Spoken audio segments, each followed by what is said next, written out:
All right, guys, welcome back to the Imaxit YouTube platform. I'm your host, JD. If you're new, please do smash that like button, share, and definitely subscribe. If you're a member of the channel, massive respect to you lot. And how to become a member, please do click the join button if it's allowed for you to do so, and YouTube will help you along the way. So as you saw by the title, we're gonna be having an exclusive interview with Mr. Rudolph Speid, one of the chairman men of the Jamaica Football Federation, and also one of the individuals that's definitely trying to rise Jamaica football to a level. So we have a few topics coming from my side, which is upcoming U20 tournament. I want to get his take on that because we have recalled the previous management there, and we have installed someone else for our next stage. So we wanted to discuss that. We wanted to talk about that person that got recalled, which is John Wall. We wanted to talk about the situation for the Reggae Girlz, where they are. We wanted to talk about Cavaliers and also the pathway for teams from Jamaica going into the Concacaf, and see if that can really revolutionize Jamaican football there. We want to talk about ladies football inside the Concacaf because it's very much important as well. All right, and then the current state of the Reggae Boyz, and also the election. Obviously, they have just won the election, so they have a period of time that they have to complete before a next election could come up. So what they have planned over that time, all of those things we want to discuss. So let me start by giving a lot of you guys inside the chat some respect and give him some time to come in, and then I give you some updates as well, because you have several updates as it relates to the current game for the Jamaica Reggae Boyz versus United States. All right, big up yourself, Omar Fowling. Lansley, massive respect. Thanks for being here. Then we have Drew Ross in the building. Massive respect. Listening mood. Triple E says, and then we have Sean Answer with Football Global. All right, yeah, man. Triple E talks about the U20 World Cup every single year. Yes, we are going to talk about that. That is a good one. Yes, but obviously we have other things on the list, as we said, how Jamaica football can go on the rise. So I think that would be inside of that. Jamaica football can go on the rise. What you guys can do, the first of the persons on the stream, just share it to one person, and then a lot of people will be here. The most important parts of this video will be cut out for maybe shorter digestion.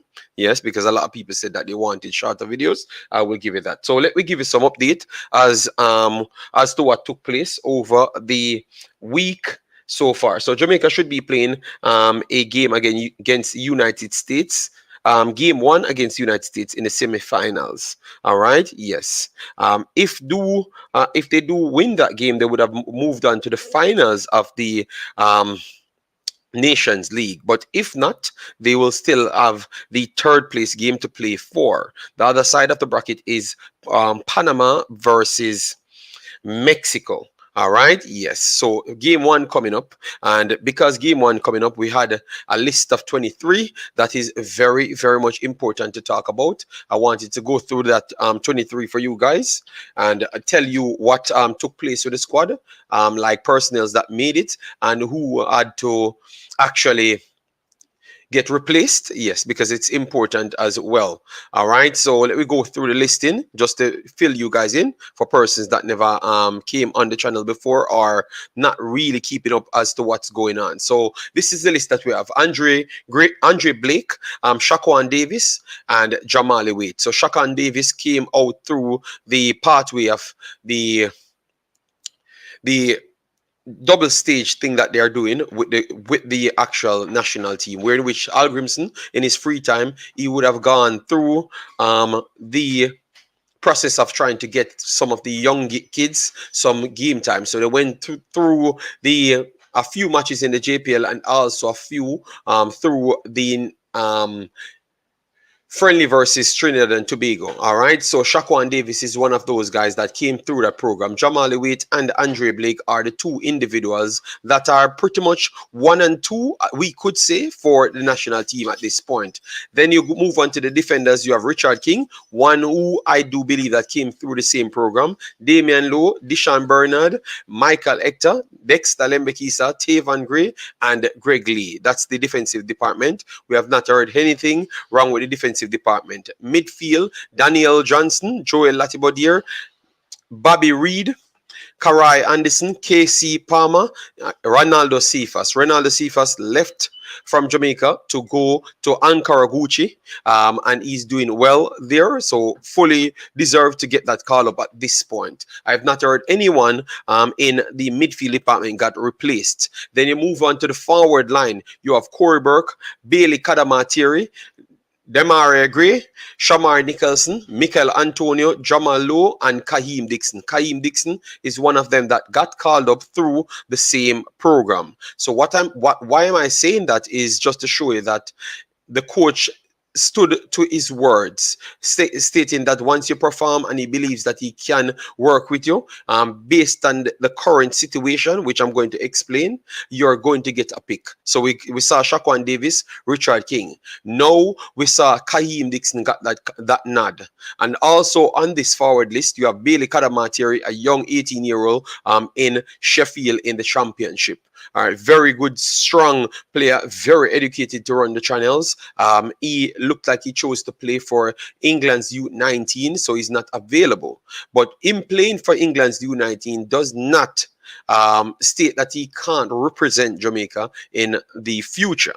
All right, yes, he's still eligible because you have to represent. If you're under 21, you need 3 caps in order to get cap tied to any other nation. All right, so he has no international caps, so that would make him still eligible to actually play for Jamaica. All right, yes, so he's not available right there. Then you have Damara Gray. Damara Gray is out because of suspension, cards accumulation. Then Shamar Nicholson, the same, he's out for this match. They would be eligible for the next match. All right, and then you have Michael Antonio. Michael Antonio is not there at all because as to what my knowledge, he was playing a game against Aston Villa. He scored in that game twice. One was ruled out, but he had a tough challenge on him, and I think he fell on his shoulder. All right, and it looks like it either got dislocated because he was down for like 5 minutes in that game. And I came to you guys in my Reggae Boyz abroad series and broke it down to say that it never looked good. But because he continued to play, maybe he will still turn up here. But it looks like West Ham, either it was ruled out as a serious injury or West Ham didn't want to take the chance on him. So with that said, we have Romario Williams coming in from the USL to come and join up with the team. Romario Williams performed good for a lot of games.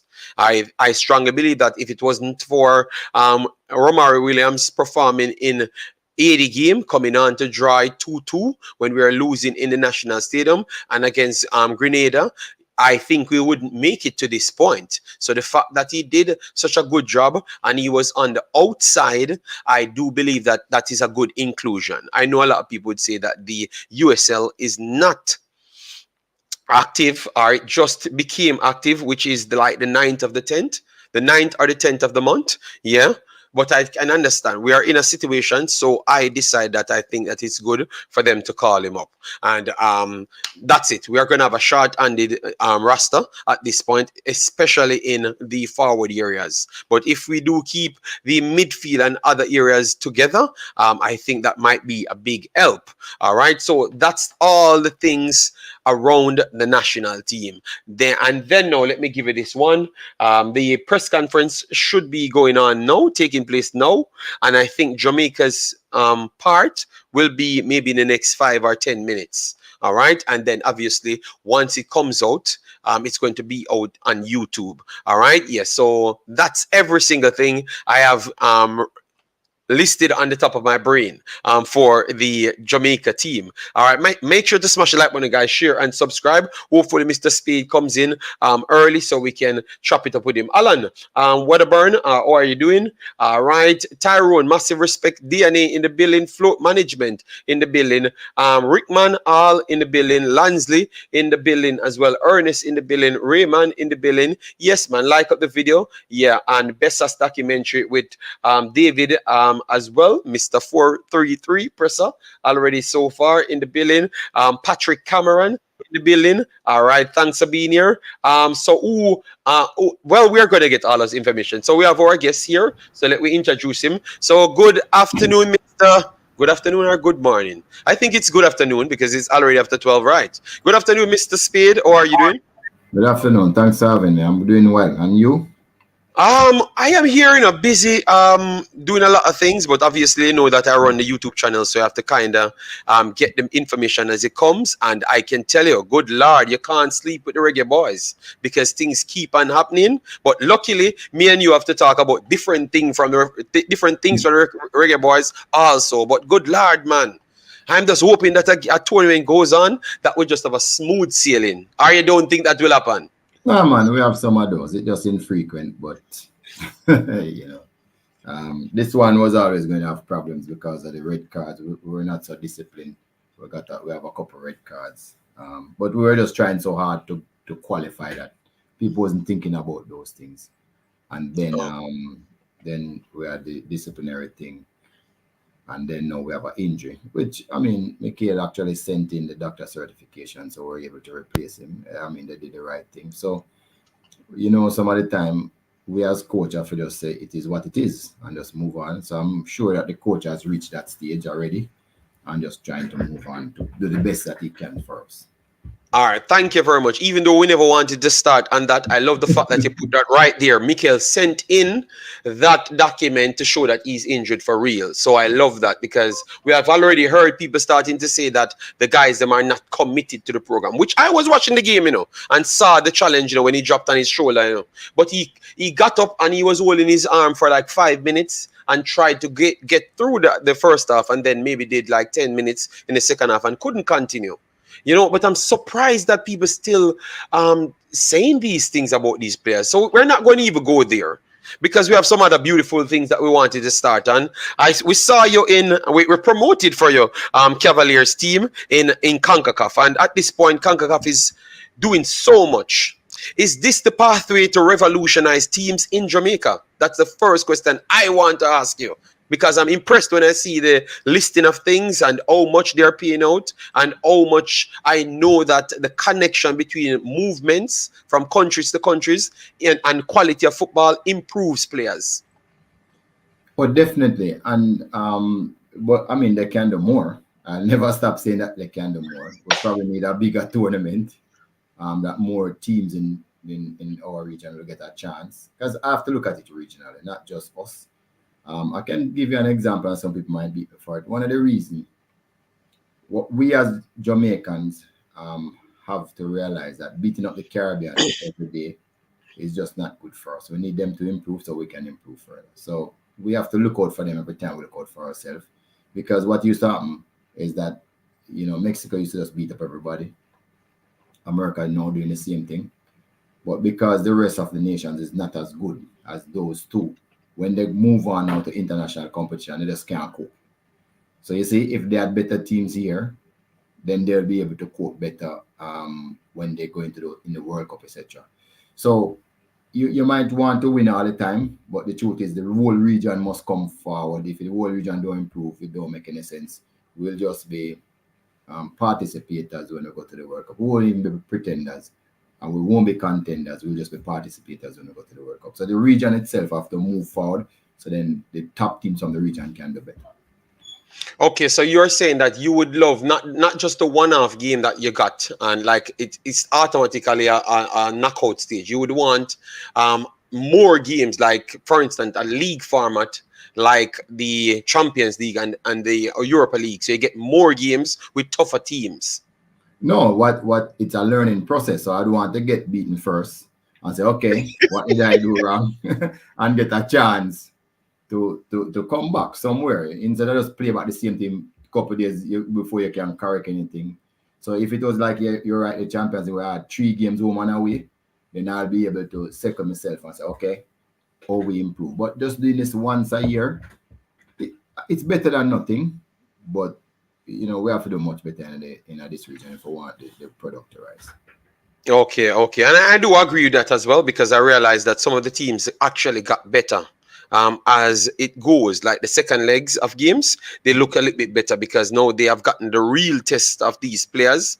From the opposing side, they are better prepared. So if they had a different challenger to mix the thing, because you would have all of these competitions, they don't have Manchester United and Barcelona in the same group with you. You have a smaller team and then a tougher team. So Right. you'd have gotten So to balance it. Correct. So if it was the same, I mean, the team that we played Cincinnati was one of the best team in. So we probably have gotten a team from Canada, one from there, one from El Salvador. So no, okay, they beat us up, Cincinnati, but we have a chance to play against a little lesser team. Maybe we have a chance. And even if we don't have a chance, we have a chance to keep it closer, learn some more. Then the return wouldn't be the next week against Cincinnati. It would be like a month down the road again. We'd be able to narrow the gap somewhat with training, understanding where they are ahead of us. So I think Concacaf has to reach that stage. It's almost like a tokenism for them to just give us a 1 game up there and we're gone for next year.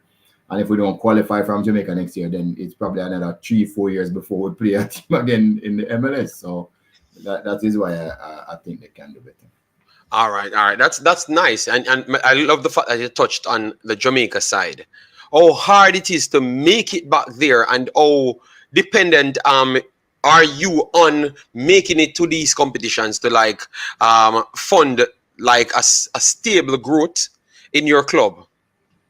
Well, if we play in Jamaica alone, it's just a loss. Loss every single year. Losses on top of losses. Somebody has to fund it out of their pockets.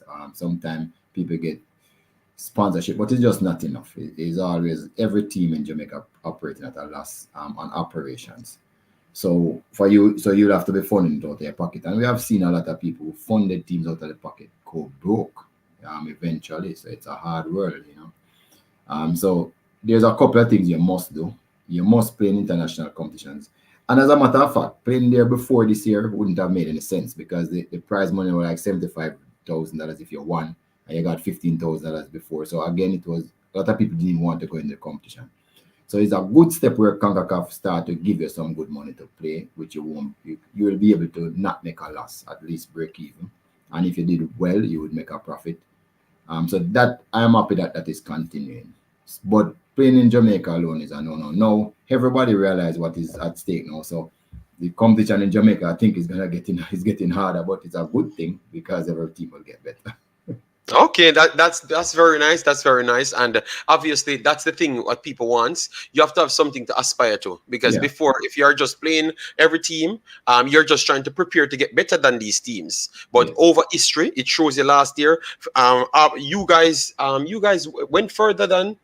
No, Watos went further than you in the first one, right? Because you were in Violet's group, and Violet came out of your group. Yeah. Yes, and then Watos went through the last group and end up against a team against Pacific, and they were complaining about the pitch in Jamaica. And when they met Waterhouse in Canada, I am telling them, man, I can't believe that the football was that far. So that's why I have to ask you, how much climate and conditions have a lot to do with the results, because they played them in Jamaica. Pacific looked better as the better team. We could have clearly seen that, but it never looked like a 6-0 difference. So you think that we not getting that moving to play different countries really harming us, our development? Oh, definitely. So when Cincinnati came here, I thought with a little bit of luck, we could have tied the game. I thought we made really a couple of errors for the 2-0. The second goal, I would say it's a well-worked goal. The first one, I thought we could have done much better on the first one. But then, and we got our chances in the game here. We probably got 2 good chances here. When we went over there, I must tell you though, it was under 0. It was freezing. I mean, I was in thermal clothes from head to toe, and I was still cold and trembling. It was the coldest start time Cincinnati has ever played in. That means it is their coldest match too. So Yes, yes. So you right. can't say it, yeah, because I don't want people to say that you sound like Ty from Arsenal is. And I left Arsenal fan TV saying that it was raining, and the people have to be asking, bro, it was raining for both teams. So Yeah, what? right. But we're not used to the cold. What I thought was bad. I was not able to dictate when the time I play here in Jamaica because I would have played 3 o'clock. You see, Okay, I would have said, yeah. I don't want a 9 o'clock match. I want 3 o'clock. I thought that was bad planning too for us not to be able to have an input in when we play here because I would have said, I want to play 1 o'clock or 3 o'clock when the sun. So I would have made them uncomfortable because we had to go over there and play uncomfortable. So for it to be Yeah. a real tie, I should have been able to make them uncomfortable here too. Because I mean, whether it's a fact, whether it's a reality, is an environmental change where everybody in football understand environment plays a factor in the results of the game.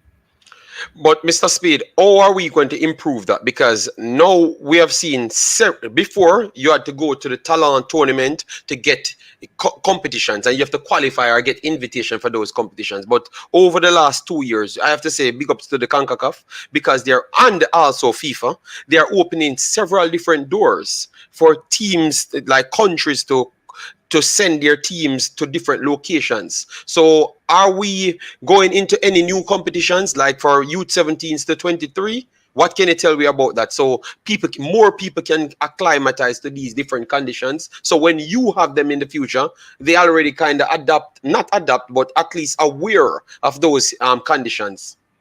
No, you're 100% right, but it is so expensive. Well, the truth is, we should be carrying the kids from preparation for this tournament would mean that you're carrying kids from at least about 13 years of age to play in overseas. 30. So they should be at least going 13, 15, 17, 20. So by the time they play in a senior team, they would have been traveling for probably the fifth, sixth year time. I mean, in Europe, I Mm-hmm. mean, when I went to the Gautier Cup, we went there. I mean, we don't have any money, so we're coming back after 1 week, 7 days. It was really long for us.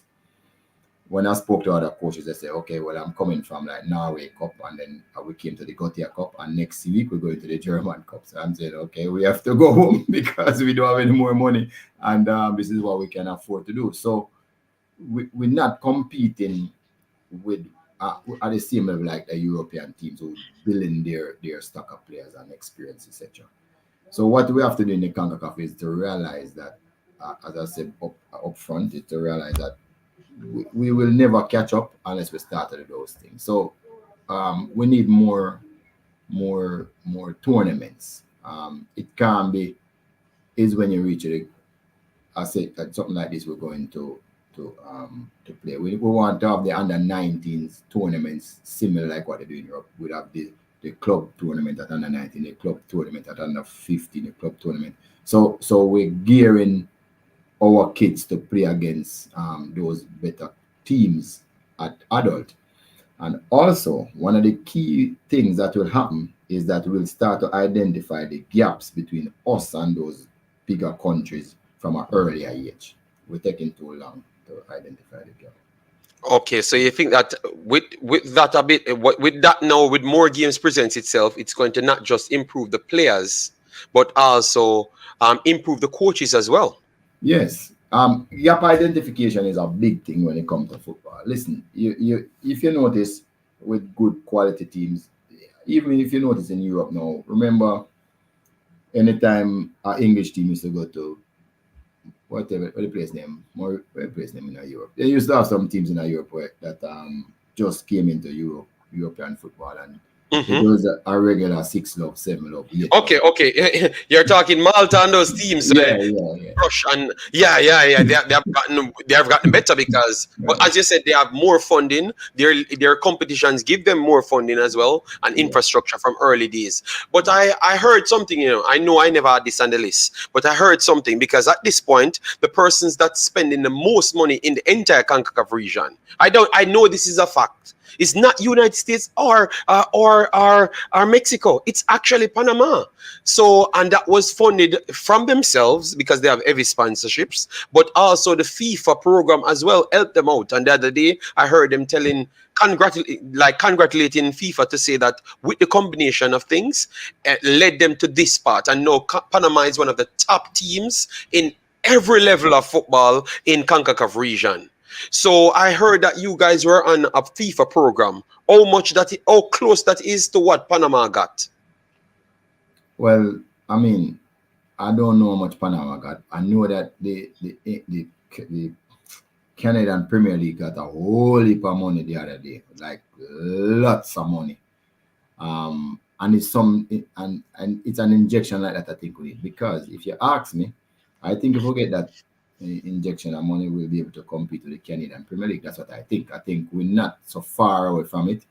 I would have been able to say more conclusive if we had probably drawn a team from the Canadian Premier League, but we didn't, right? We draw one of the best teams in the MLS. But I have a feeling that it was really shocking to us when we saw it, but we make note and we're going to be pursuing it to see if we can get that help from FIFA, what they gave to the Canadian Premier League. But you're right. Usually it takes lots of money to make that development. We're still way behind in coaching development. So again, everything, we have to build that capacity with everything. We have to build better teams, because better clubs, structure, administration, because better clubs, better coach, make better players. All of it will have to be rolled up in one. We have to have better referees, all of those things, because one of the things that happen in Jamaica, if you create certain foul, it is allowed. While in CONCACAF, if you did those same foul, you get a yellow card and a calling penalty. All of those things is something that we have to put together to make our thing better. Okay. And you look like a man that is pretty much in all of these areas. So you have, and you sometimes you're overworked because you said it yourself. So how much people really installed to improve these things? Because I don't think you alone can do it. Like, and how long you think that it will be achievable? No. Me alone can do it. And that's why now that the election has been over, we're getting into putting the right people in the right places. I mean, a lot of these things I don't want to be doing them, but if it is not being done and I am committed to help improve the program, I have to help as best as I can. So like we're on the verge of establishing the women professional league, which is I mean, we have all the directors and we're just looking at chairman now. So if you know a chairman, we can get a chairman. So we're copying the JPL, the JPL on the women's side, right? And it's going to be in charge of tier 1 and tier 2. In April, we're going to play our first elite youth tournament. That's elite tournament between club, 28 teams, all the Premier League and all the tier 2 under 17. Now, we're not sure how much going to enter, and we're trying to do the same thing on the female side. So, as I said, we need a lot of people to get involved. Some people in the US, a gentleman in the US I spoke to just a couple of days ago, is prepared to take on the under 17 as the ambassador. So you see, I'm just happy that a lot of more people are volunteering now. More people should, because we have a technical plan, but we need a lot of more people to put it into practice, and we need money. So, yeah. But remember, Mr. Speid, the good thing is you said we need money, but a lot of events coming up. So if we can gear up, like if we can have teams for all of these events, because as you just talk, the club ladies CONCACAF coming up as well. Prepare we are for that as well, because you said you're gonna the ladies football is it fully in swing as yet, because they just launched the CONCACAF and they have Jamaica on it. No. We have we only have 7 teams in our Premier League, which is a shame, basically. But can they compete, like, or you don't think it's going to be this year, but maybe like in No. The winner will go, but I don't know what the winner going. The winner will go. I think we have about 2 or 3 really good teams here. They can't compete though with those teams if it is the best team in the USL. But I wouldn't say that they shouldn't play. They should still play, and they'll probably beat up the Caribbean. These club teams, when they come to the Caribbean part of the competition, they're gonna struggle when they go. They'll beat some teams, But if they buck up on USA and Canadian teams, I think those teams would probably is a little bit too much. I think they'll be competitive with the other teams. Because one of the team is really good. The champion team is really good. So Okay. I expect them to do well. Okay, because that is the next way. Because we heard that we have like $1 billion, $1 billion invested in the America side now on football. So this year it's going to be all the big ballers. So it's a shoulder them coming from Spain to actually WUSL now. You understand me? So it's a lot of big ballers coming over here now. So if these girls can, so I think Jamaica girls have an opportunity to sell more players than the men's Yeah, because they're just looking for raw talent now and they will take a chance on them at a younger age. I have a girl named Etienne. Etienne just featured in the U17s. Mr. Speid, the little girl from 80. I have never seen this in my life. The little girl look like she's playing football for 20 years. I had said, if this little girl don't get signed in 2 months, I don't know which scout is good in world football. Now she's at Leon. Leon they call her for. In two yeah, months, 17 years, dominate the youth 17s. And I know that whoever developed that the girl is already gone and she was in here, so she never had no treatment. So I'm just saying sometimes maybe I think in the future which you want to lead to the Reggae Girlz, because but in the future I think we need to get something set up in the next 2 years because we can take advantage of these ladies programs, and because we brought through Khadija Shah. Khadija Shah is one of the best strikers in the world. We have several others that came through. Obviously, Jody Brown might not have matriculated into what we want her to be now, but she's still up there, maybe in the top 40 young players. You right. know? So what we have done is put a lot of players through the college system. Girls, they are in college now. I Mm-hmm. could get your number later, but I'm telling you, it's more than I can't count them on my two hands. The amount of girls I put in the college system. And every year that happens. So I'm hoping some of those girls go into the women's Premier League in the US, develop properly, and then come back to play for Jamaica. So we'll get a pipeline. Because as I see now, that's a way forward for us. Our local Premier League, if we get it where women start to get even like a stipend, which is what we're trying Mm-hmm. to work towards, then they'll attract more players to it. Because Jamaica is sometimes the women has to get other jobs just to sustain themselves, and then they have to leave the football. So that's where we are. But I mean, I think we're onto a good thing. Yes, and what we're doing now is trying to fill out all of the spots with the different committees so people can. We have different people doing stuff. So that's where we are. Okay, and we saw a few comments in the chat. Brian Mighty, they not beating any Mexican team either. But Mr. Speid was just giving some examples. He already know that Mexico is one of the best leagues. Oh my God, Brian Mighty, you don't have to be like that. Boy, All I'm good, right. man. I'm good. I'm good. I'm good, you. All right, so let me get into the Reggae Girlz. So one of the controversial topics at this point, the Reggae Girlz. The Reggae Girlz created history. A lot of things never got started. Obviously everything took place in the media, and obviously you guys said that you have paid off all the money at this point. They have confirmed, so it's And not they that have we. confirmed it as Yeah. well. So I wanted to just make sure people know that these are the things that I've gotten it started. So at this point, where are we now? Because we have tournaments maybe in the pipeline. Obviously, we just missed the Gold Cup, which was a beautiful competition as well. But where are we now? And where are we now? Let me make you explain. Where are we now? Because a lot of Right. people are concerned. So just to go back to the money thing, we did pay from last year. They said it. They don't think it was correct. They went and checked. They came back and said we owe 2,500 US roughly. We paid over $2 million from last year. By our records, we have overpaid about $16,300. So in our mind, but the money is overpaid to different persons from the one that says we owe them about 2,000. And the 2,000 was a few match fee here and there, nothing to do with the World Cup. And also they said they had some baggages and that they paid for and we didn't refund it. So all of that was done. We lifted the ban from the players, so they're eligible for selection now. That was lifted, and but we're still a little bit concerned about some utterances. But the ban has been lifted. All the girls are free for selection. So if we call them and they don't turn up, it will be the girls who decide that they don't want to play.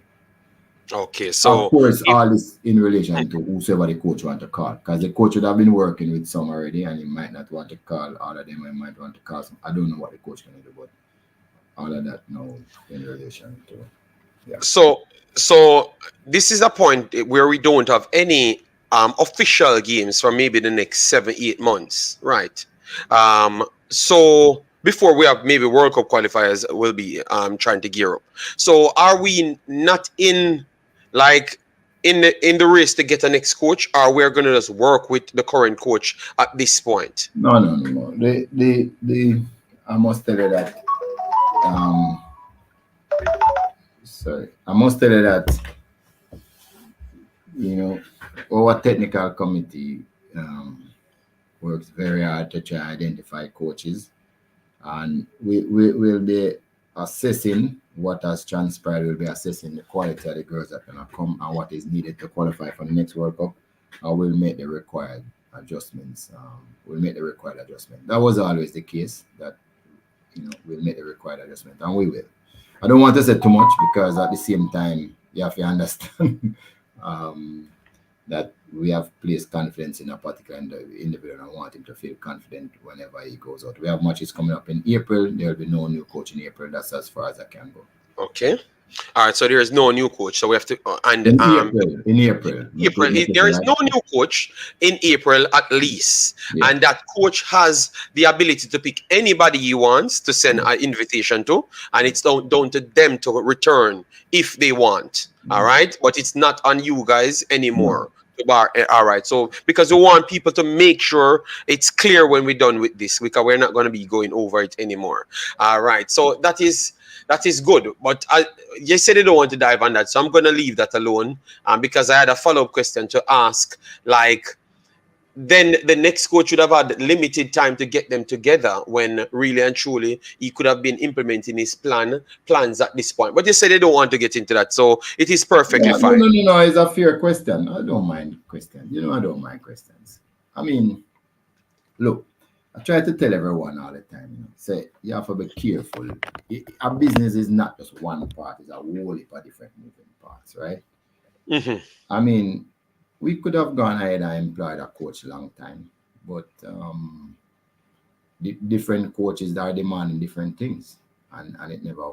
So so we said, you know what, make we go through all of this, what we're going through now, before we go in the market and look for a new coach, right? As a matter of fact, it's not that we're going in the market. We always have coaches who apply. We have names. It's just for us to just pull the trigger on something. But for now, it won't happen for April. That's all I want to. Oh, okay. So nothing until April. Okay. I'm hoping that it gets started very fast, because I know that it needs time to really set in, and you need a lot of reps, as to what you just said about the current coach need reps to get things over the line. Well, one of the good things that I've done,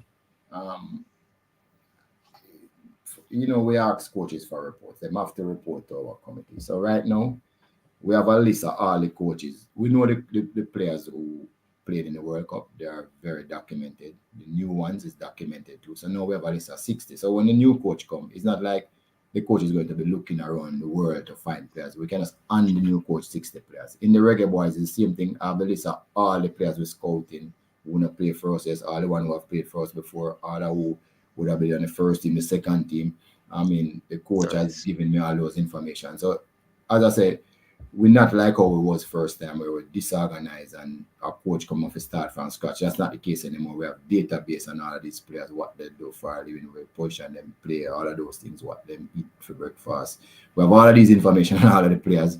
So when a new coach come, it's not going to be so hard difficult. It's like we're going to be able to give you a dossier and say, okay, it's up to you now to do what you want. All right, so yeah, all right, so people, hopefully you hear that. And Toffee Rudy, look like you joined a little bit late because you're saying, are there any truth to the rumor that a few of the girls are still suspended? He said the ban is lifted on all of the girls them, and the coach decides what he wants for April, at least to April. And we No, talked but about. I think I know what you're trying to, and look, it's not a rumor. We had some girls that said too much, which was not true. We Mm-hmm. just need to start that out. I mean, if something is Okay, not true, no matter who say it, it's just not true. So okay, okay. yeah. So look, it's a different JFF, people. You all ask for it. It's a different JFF. We can't have people. It's not just mashing up the brand. Is saying bad things about the country, about us, and think it's business as usual. You just can't happen. You couldn't do it if you're working for somebody. It's a JFF has tried hard last year to get on terms with, and get on top of everything, and they are improving. Trust me, they are improving. We have stuff in place, travel policy, sexual harassment policy, procurement policy, or financially we're much more strident. That is why we were able to make a profit last year. So we tighten up on every single thing, right? So we want people to be professional. If you notice the senior Reggae Boy team, you them in a whole pack full argument anymore. Them work hard when them go, you see how them start get successful. That's what everybody want. We hold them still, but Yeah, hold on, Mr. Speed, because because these are the parts that we don't want it to go over. We want to make sure it's clear. So he said that even though the ban is lifted off all the girls, them you still have a selective few that they had caused some problems. So either need to resolve extra for those individuals. no, well, I mean, look here. You see, as I said before, it's not just the money was the issue, because the money really, in truthful, was the issue eventually. There's a lot of discontent from both sides, right? Because you have people who, look here, when you're voting some people for lead, don't believe say then take them job lightly. So you can't, I mean, I know the media, the world is everybody will run Mhm. everybody and fire everybody, but I know so the world work. If you're voting some people, are them in charge. So it's difficult for you to just say anything you want to talk about your boss or the people who are in charge, and say things that is not true from not true. So it's not a rumor. We would like certain things clear up. And if somebody say, yo, me overspoke and they believe say I said it go, but I never saw. So those things are still part of the discussion. But the bands lift. All of the band lift on everybody. There's nobody who there's a band. But it don't make sense. We go back and say we are friends and we not clear the air and everything. Everything have to clear. Okay. So those individuals still have a possible chance of playing, but it just need to be sorted out extra for those. That's all I Yeah, want to because get if you past. had if the band is lift for everybody, but if you had a if you were saying something that is not true, or and you can not acknowledge say it is true, reconcile. You see what I say? We need a Mhm. total reconciliation from everybody, clear the year, and we start over on you, because it is bad, It's like how long the girls haven't played? 6 months? No, Yes, yes, nine yes. months. Nine Nine, months. Yeah, yeah, since the World Cup, 9 months, 9 months, yeah. whatever. No, they played after that. Remember, they played in Canada They first. played Canada after the two legs. And that's the Exactly. last game they played, Yeah. Canada. So look, everybody need for just have a come to Jesus realization. So we want the best for the country and move forward. It can't be one side that say move forward and next side now. At two hands clap. That's my point. Okay, all right. So there, I'm hoping that gets started. So everyone, even the ones then that caused the little problem, we can be on a better understanding, because as you've touched, it's a different JFF, and it's more on business and hands-on business. So certain things will not be passed. So that's what you're saying. All Yeah, right. So let we start. We jump straight into it then, because I wanted to go to the U20s and how it looks for the upcoming, but we jump into the suspension. Let me jump into the suspension of Leon Bailey, because this is something that people cannot understand and they're losing their minds. I'm telling you, Mr. Speid, even I called my auntie in England, my grand aunt in England, which I went to stay with, and she asking, Oh, you guys, because you think that I work for the JFF, you know. This lady really disrespecting me, you know. Because I said, no, I talked to the guys, them, and try to look at the players, them, and put it on the internet. So she thought that I work to try and get the players, them. But I said, no, man, I don't do that, man. I just identify players because I'm doing the studies and stuff. But even she's saying that, oh, I'm hearing that Leon Bailey will not be called up because disciplinary thing. And even she's saying that the JFF is not in the best condition. So who are they to decide?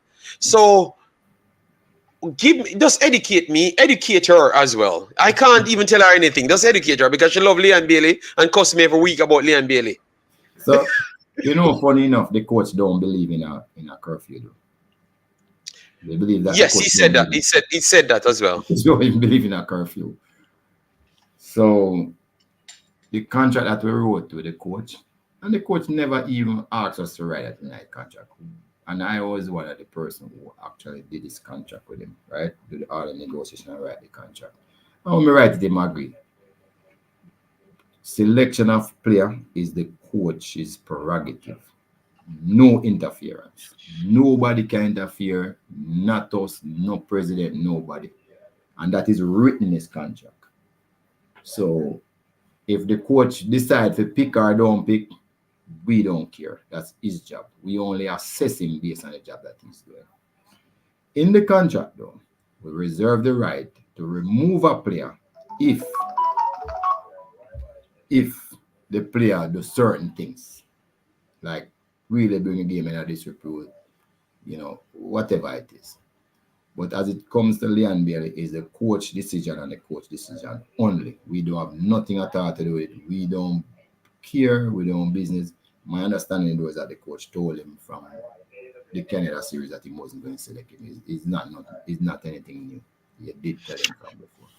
All right. So for the people that bought them ticket, because I've called them the Pillow Gang. I don't want this is coming from me directly, nothing to do with Mr. Speid. All right, I've called him the Pillar Gang. So Mr. Butler, Whisper, and Leon Bailey, they have a cult following. So for the people that bought their because obviously we are the ones that give them the information, and they have released a 60-man list. So if he was suspended, Mr. Speid, as well as Stuart was suspended, Stuart never made the 60-man list. So why put him on the 60-man list knowing that he's going to be out in the public, and then now people will buy their tickets on behalf of him being there? Because a lot of people tell me on this channel they are not coming. I don't even want to argue if they are real Jamaican or not, but them have the rights to decide if they want to follow a player. So what you have to say to that? How we can improve that in the future? Well, I mean, a 60-man squad is 60 man, you know. They try to put, sometimes I don't even think them can reach 60 people to find 60 person put on the squad. So they put everybody. I don't know if the coach would have changed his mind if certain circumstances. Because, you know, some people, I have been a coach and hard and fast seminar a certain thing. And because somebody might come and apologize and think them really genuine, I might change their mind.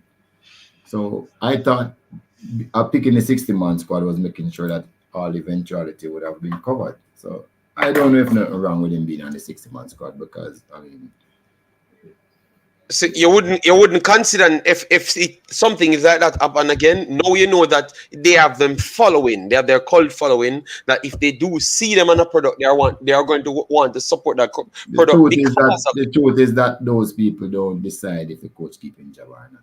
So I mean, just I said like that still. So okay. So, all right. So those decide if the coach keep him job. Let me explain. You see, the coach, I have a lot of respect and time for the coach. I'm going to tell you for just maybe two or three reasons. One, he's very professional, right? He's very, very professional. And he work hard. Even when the coach not in Jamaica, him all over the world I try to find the best players. He work very hard. And sometimes at his own expenses, right? I like that. The other thing that I like about him is that the coach has gotten them, the players, in a frame of mind where if you listen to the players now, most of them just positive, positive, positive all the time. I'm tell you say they not get paid. That tell me say I'm a man manage very well. And the third thing what I like about him is that the team, while some of will complain about the style of play and how the team play Mm-hmm. and so, I never see him put a team on a field. I mean, no upfront say him have a lose. I always think him have a chance, right? So the team has been improving drip by drip by drip by drip. Not big improvements, but you can see the constant improvement, a little better, better, and better all the time. And I think that is what you need. You know why I think so? I remember us going to the Gold Cup and come second, right? Play a Mm-hmm. ball, play very good.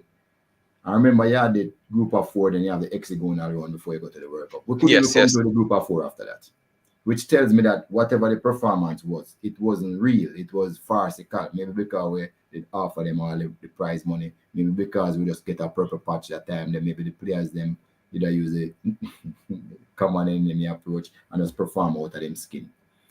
But now what I'm seeing is a improvement. And without going into anything more, maybe the coach thought that discipline at this time would have continued improvement for the team. Because at the end of the day, when the coach was coming here, we told him, Coach, World Cup 2026. So if him have to build for reach there by any method, that is we now go judge him on these too tough unless they are very disastrous. We want him to build a team for carry the World Cup 2026. That was his main job. And so far I can say him look like him on track.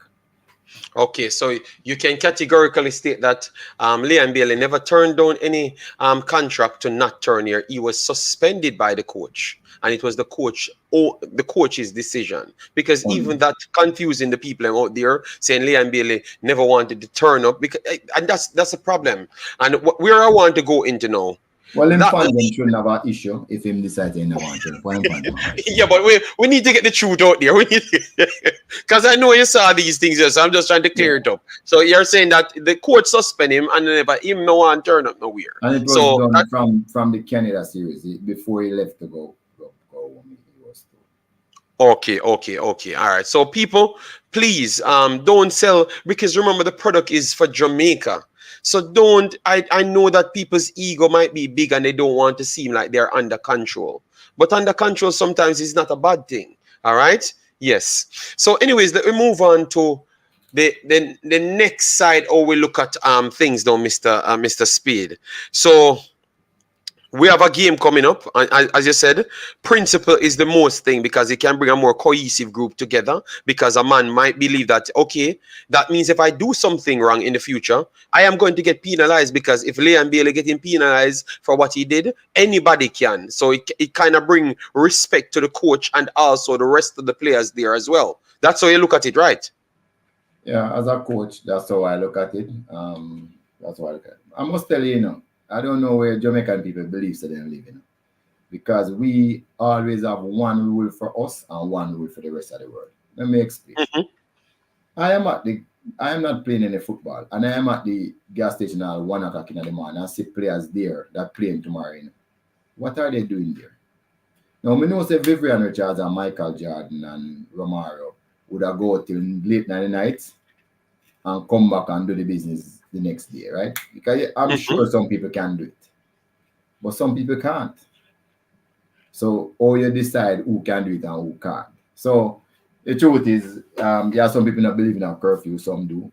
But I've seen people at the players that they get from a long time, from 1998, and I just know who not supposed to be out the road at certain time, and they're there. Or people tell me so they see them, etc. So we at Jamaica have to decide what kind of team we want. We want a disciplined team that will give you 100%, or we just want to say some people have all the luck. I don't. Okay. Nice. All right. So people, hope you do hear that. What you could do for us is to hit the like button, share, and subscribe. Let as much persons know that we're here and support the program. All right. So I love that. I love that. And at first I thought that, oh damn, because we don't have the other players them, why we don't let it just let him pass for this one time. But as you said, sometimes we have to stand for something or else we are going to lose everything. So No, I am actually in I agreement. would go further, Jade. Yeah, say. JD, and say, is the coach decision again. I'll say it again, because remember, we had an issue with Blake, that is the JFF, and Blake was Yes. removed from your squad. And the coach come and say, I want him. I was say, coach, if you want him, fine. We now stop you from doing what you want to. We did have an issue with him, but you come and say, make with bygones, make we start all over. He might the best goalkeeper I have, give him to me. I was like, coach, okay. So if the coach wanted to use him, it was the coach's decision again to use him. It is nothing to do with the JFF. We don't interfere. It's the coach decision. And what we have to do is when him finish playing, we will assess the coach as we have always done as a coach. Are you going backward or forward? And that's our reality check. And so far, we think he might go forward. So we have to just work with him. Yeah. His results are definitely showing. So let me touch these points now before we come back, because clearly we can't really go too far because we have the U20s coming up. Yes, because we wanted to talk about that, because a lot of people ask questions on that, to say that, oh, can John Wall won everything, but yet still he was recalled from that program. So could you shed light as to how much people truly needed to get the job done on the big side of Reggae Boyz, and how much it's required for the U20s to really get the job done in the end? So I easiest question you asked me so far. So one of the things is that John Wall came here to be the assistant to Al Grims, right? That was his first job. When we were discussing that job, we decided, maybe we should give him under 20, because we were thinking that the under 20 will be the next generation of player to play in 2026. Because if you look in the last World Cup, we did our review and we found that a lot of young players, 2021, did exceptionally well in the World Cup, 2021, 22. So we're saying, okay, 26 at 3 years' time, maybe some of those players going to make the grade. So while we were here, we had applied, before they came, I had applied for the talent identification program, and he's also applied for it. It's not January. People keep on saying that it's not true. We at the JFF, we do a thing and we applied for it and we were awarded it.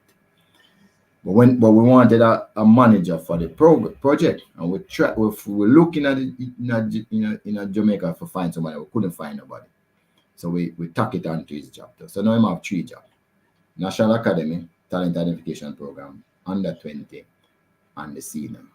Now, because of our successes in the senior leagues, where we qualified for the semi-final of the Nation League and we qualified for Copa, things change. All of a sudden, we have the semi-final and final, our third place playoff for this. He'll be away for 2 weeks preparing the game. The Copa, he'll be away for 4 weeks, for a month. Right? We, in our structure, we have 10 sessions where the under 20 going to come in. Either them come in a camp or them go and play a practice game. We have a practice. Some of the players will be going to the under 18 team to Turkey. Half of them. We heard about that, yeah. Right. So and they're leaving in April. He should have gone, and then he can't go. We have a tournament coming up in Central America, which is our next tournament before the World Cup qualifier, with a Tri-Nation tournament. Him can't go because he will be with the Copa team just before the tournament. Because we play in the end of July, early August, right? The World Cup qualifier. So we're building up to that stage. We're calling a camp now. Him can't be here for the under 20. While he is the first assistant to Al Grimson, and there's some very important tournament coming up, and we want him to remain as the man in the National Academy, which is operational now. So every day people coming in for training, we have to be employing coaches for that. So it's a lot of responsibility. So the other factor was when we look at the under 20s that we have, they wouldn't be ready for 2026. When we look at what we have, I mean, just make we just call a speed, right? So we did that assessment. We looked again and we say, you know what, we really need an under 23 team. So the under 23 team would include all of those young players in England and USA and the Jamaican players who transfer, go overseas. And we say, I really that team that we have to look on if anybody needed out of that structure to come up to the senior Reggae Boy team. So we said we need to bring in another coach and give the under 23 and the under 20. And that's what we did with Jerome with. And then allow John to go up and work with the senior team and stick to the National Academy. There's no there. It is a necessary thing. No. I just want people to remember, say, me carry January come to Jamaica, right? And then nobody else. And me seek him out and find him and bring him to Jamaica.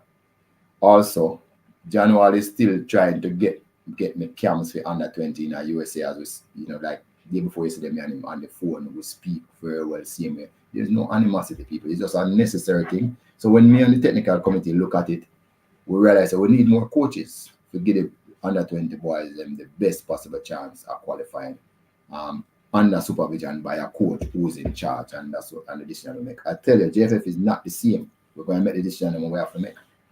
So and you believe that with the plan that you talked about earlier on, to say that no, because remember when we just started these YouTube things and we were talking, you were saying that any coach coming here, they have to give you a detailed plan, so at least the next person coming on behalf of that person can start from somewhere. So you think that the guy that you hired now for the U20, you think that he can just follow the blueprint and use his own style and get some success off it? Or you think he's going to go off from his flat out base? No. John actually had the training camps and everything set up in a spreadsheet. And like John did more, everything where I'm thinking of. Him just won't be here. Yes, so it will just fit in and just using his coaching and John experience. Asked me when him going to meet with a handover. John is a professional, him not. Oh no, man, no, because people would want to know, Mr. Speid, that it's not going to be something to restart rather than something to build on. And obviously, he's a new coach, so he's going to put his own spin on it. Of course, Yeah. Okay. So, and also we should expect new players to come in for the U20, like to beef it up and strengthen it up. Or you think we're gonna? Okay. Yes, remember the coach, every coach different, so he'll probably go look for players that suits his style. I'm sure he's gonna keep the core who there, but or some who is there. But it's up to him. I mean, him have like a time of 6 months. It's up to him. Sorry, not 6 or 5 months, but it's up to him. But we're giving him the opportunity for 10 occasions he's gonna have them, including during the FIFA windows, and everybody overseas can come down and pick him team and go at it. The last time we gave Jerome under 20 team, he get it 1 week, and it's Mexico him draw it. So. Oh Lord, Mr. Speid, football have changed. I am warning you. That's why we give him for 5 months. It might be 5 months now. But remember, we did put John was working for almost 18 months on the under 20. Remember, he had the job for 18 months. So we thought, but look here, as me say again, part of the problem too was money. Sometimes we just not have the money, but things are looking up. Okay. All right. So, people, please do hit the like button, share, and subscribe. Send a question in. As you know, if you put it in a super chat, it will be highlighted. Jay Anywhether, he never asked a question. He's talking about his birthday. So, happy birthday, Jay Anywhether. Hope all is well. I should have been giving you a super chat, not the other way around. But hope all is well with you and the family. Yeah, man. So send your question in and stuff. So at least you heard about what's the plan for the U20s. All right. So watch out and learn about that. Sherman Scott, one of you guys, I can tell you, Mr. Speid, Sherman Scott is the biggest man for the JFF. I wanted to go into your winning, the JFF's winnings, because you always tell me that you don't work in the JFF, you work as a, I don't want to misinform your position. Well, you will explain it. He's saying, JD, ask him about what will the JFF do about misinformation. But before we get into that, Mr. Speid, I want to ask you about the leak. The coach was very upset about that, and I just saw it on TVJ. The leak of the information coming out earlier of the squad, and also Leon Bailey not being on the squad, and the coach was very much upset. How are we going to improve those things? Because that is giving outside people information before even the coach wanted to be out. So what would you say now as an individual? Or are you going to curb these things and improve it? All right. So just give me 1 second. All right, no problem. All right. So TikTok said UK clubs don't have to release their youth players for national youth engagement in FIFA window. Youth competition still goes on in FIFA window. Well, I think maybe they came to some conclusion, some understanding. I would say yes. Toughy Rudy said, Mr. Speed, I have to thank you for all your hard work and dedication. Okay, fair enough, fair enough. Clean house. Speed is a conflict of interest. That's what Steve says. Well, please give me the information on it so we can have the discussion because I want questions to come in. All right? Yes. But so far, I've gotten all the answers that we wanted from Mr. Speed. So that is good. We just wanted him to, because we want everything to fix. We don't just want only JFF side to So, fix. What about these so things? let me approach somewhere people think I run from. I'm not running from it. No, man, talk about the league for Mr. Speed, or we're going to improve that. Then you can talk about what you want Which because the league? coach was upset and want the coach to be all right because the coach, Okay. So me make you never see him. The man upset. no, and he spoke to me about it. So let me just tell people there's a few people that the coach must confide in with the squad because him have a manager and him don't really contact the players them etc etc. And there's also we have to send a list to Concacaf, upload it on the system to send a list to Concacaf, right? So me personally tell the coach I don't send it to me. When the media see it, I'll see it because I don't want to see it. Me just make people know up front. And me personally tell the coach, I don't want to see it. When the media get it, I'm fine because I don't care who you pick. So you don't have to send it to me because I'm not going to say anything. And me and the coach have this arrangement. So the coach should be able to narrow down the people that him send it to. So I'm sure him doing that and him soon knows who know of the app. So that's all I can say with the league. But I can tell you, it don't come. I don't want to see it. It don't come to me none at all. And I tell every single coaches, do not send me the squads where you pick. I don't want to see it. You wait. All right. So Mr. Speed said no have nothing to do with the leak. I didn't know what the coach will find out soon. But I think it was a come to reality moment that maybe not everyone actually cares about his job. Because I could see it in his face. And we hope that people that's listening, if you are the leaker, I am begging you, please. And I will tell the coach if the coach have them fired, then gone. You can tell them. Yeah, man. I deserve to be fired, man. Yeah. I'm very sorry.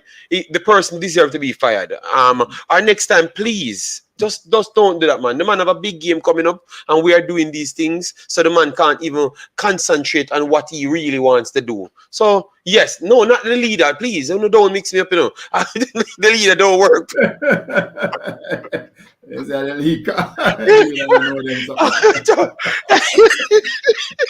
Oh my God!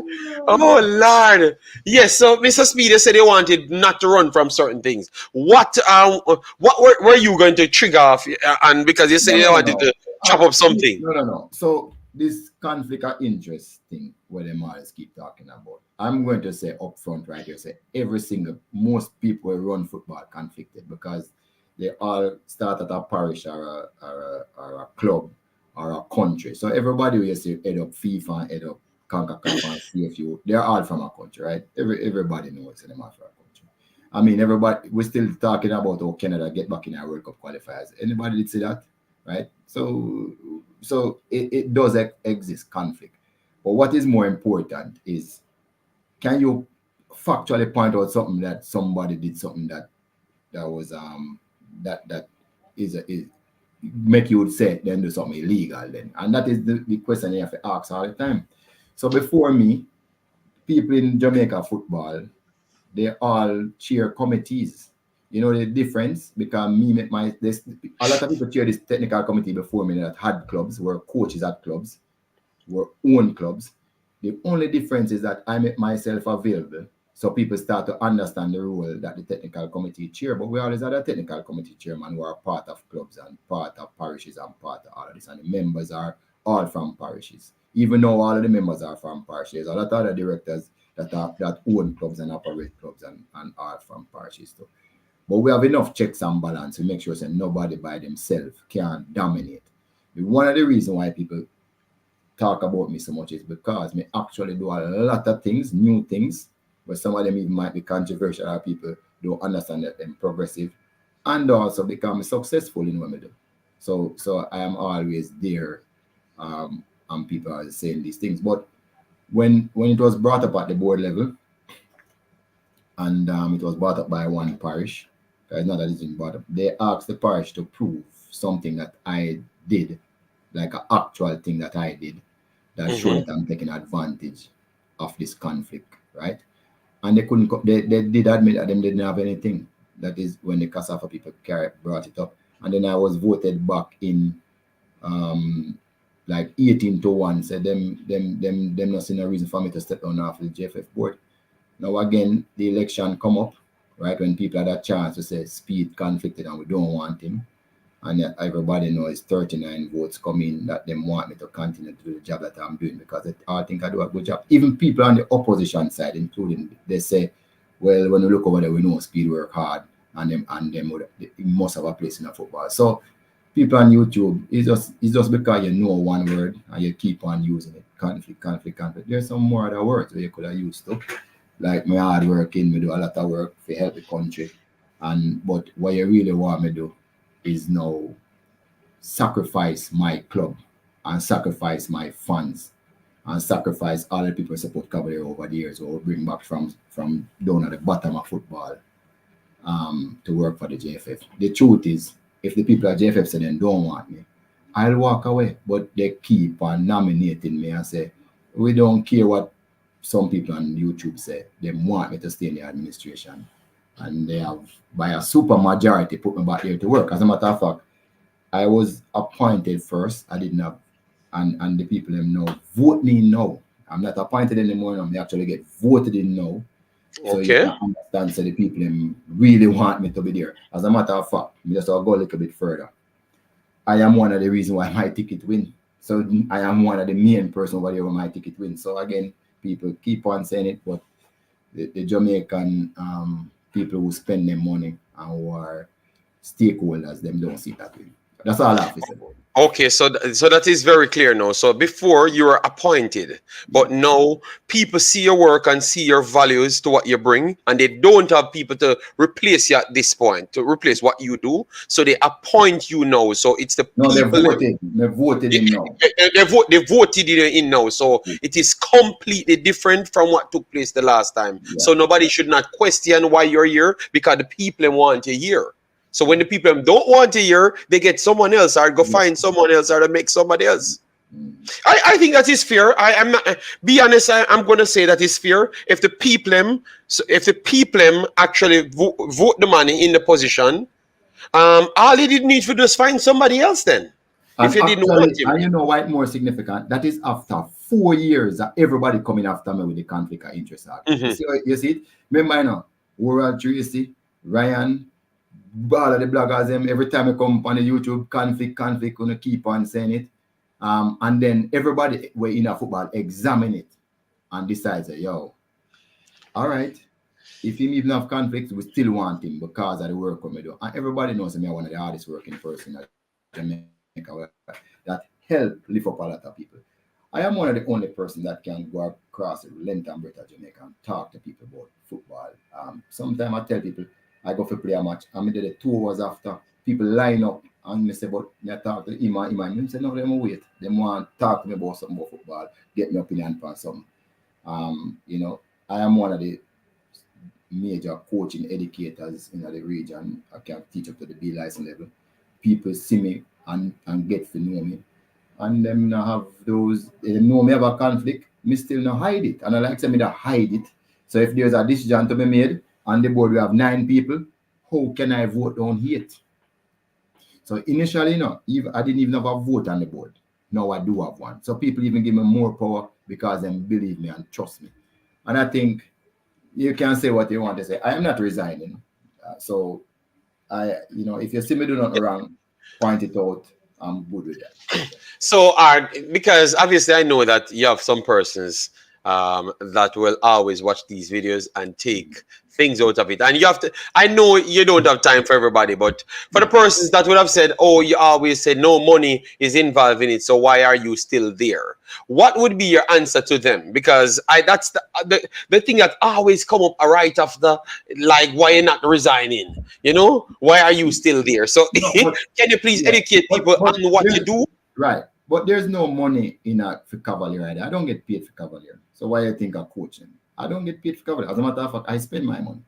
I have a love for football and finance. It's two things that I love: football and finance. And I do them because I want to them. I don't tell anybody else what to do. Yeah, people gamble and smoke and drink and go party. I don't do those things. This is what I love. This is what I want to do. So I don't tell anybody else what to do. I don't trouble people. I do what I want to do. Everybody have a problem with it. People, I don't care what you want to do with your life. Do whatever you want to do with your life. You can't tell me where to spend my money. I spend it in a football and I work for football for free. You can't tell me what to do. And Mr. that's it. Speed, relax, calm down. You have to remain professional. All I do is ask you. So you're telling people that, okay, I feel like it's good and you're helping Jamaica doing it at the same time.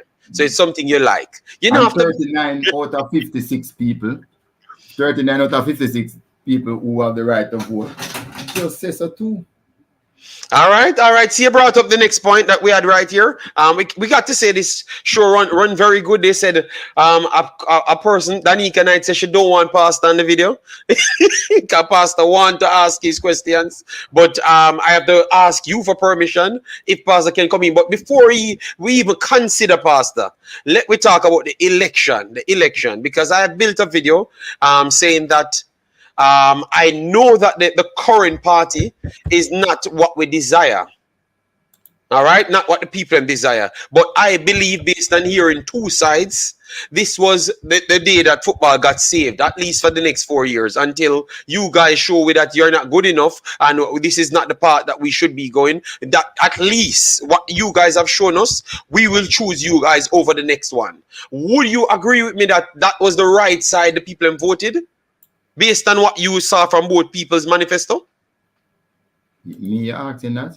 No, I'm just asking you, like, no, because they said I'm selling. No, people said I'm sold out to you and sold out to JFF, and I'm saying if a man tell me that me come from Jamaica, Mr. Speed, and me have my pitney foreign, and you're gonna come out and bring out a calculator and tell me say it can't work. When maybe based off my culture, my kid get in love with Jamaica because maybe she don't know Jamaica or him don't know Jamaica and want to choose to come and play. You understand me? And then you're gonna push them from their rights and tell me that okay, they're not Jamaican enough. And I couldn't see past that. So I said, based off those terms, Jamaica football actually got saved, because if the other side won, based on what I heard conflicted reports from an ex-individual that's spewing a lot of things, saying that a lot of people agree with what Mr. Raymond Anderson was saying, but the other side just not saying it. You understand me? But I never heard it from you guys. You know, so what are your intention going forward? As in, like, it's going to stay the same way and improvements on it?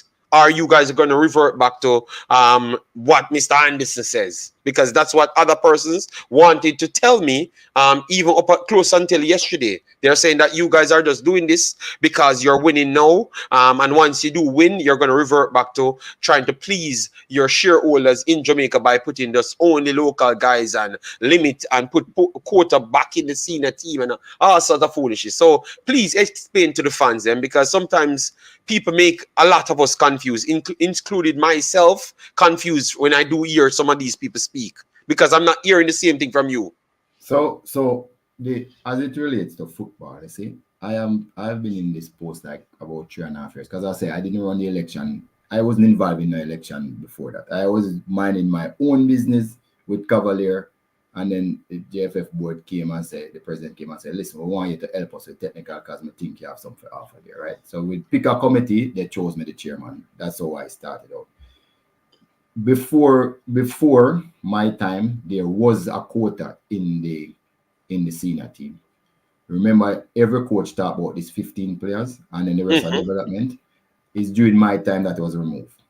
And I told the coach to pick anybody you want to pick.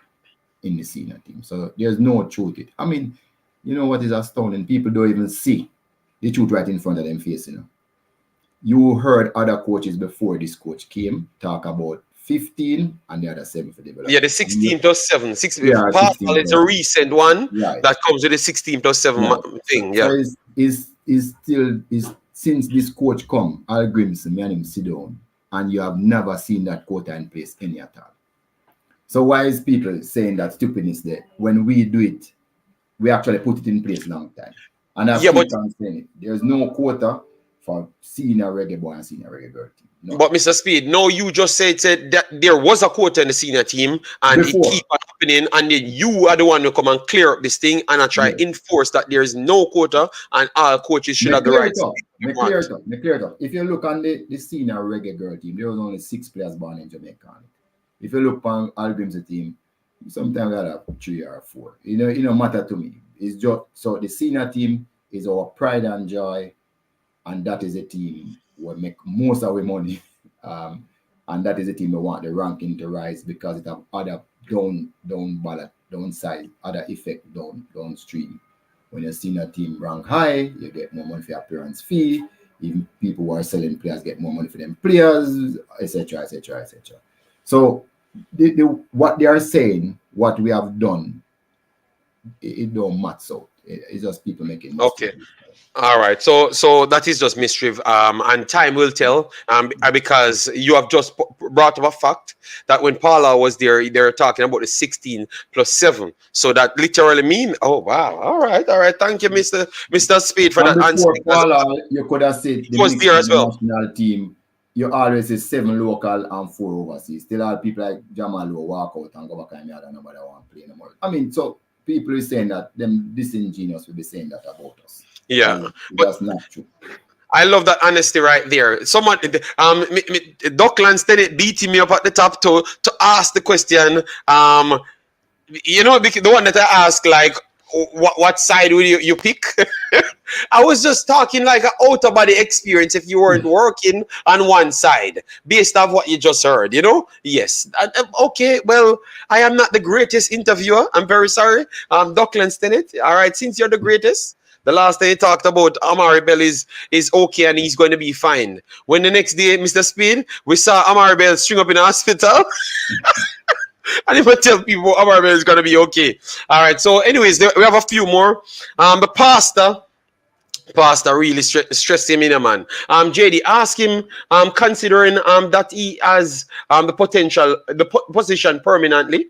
What are his plans to develop coaches in Jamaica, particularly at the grassroots and high school level? I thought he gave that still, but Mr. Speed, you want to break this down for wealth info? Right. So before my time, because you see, I have to refer back to my period, why people have faith in me.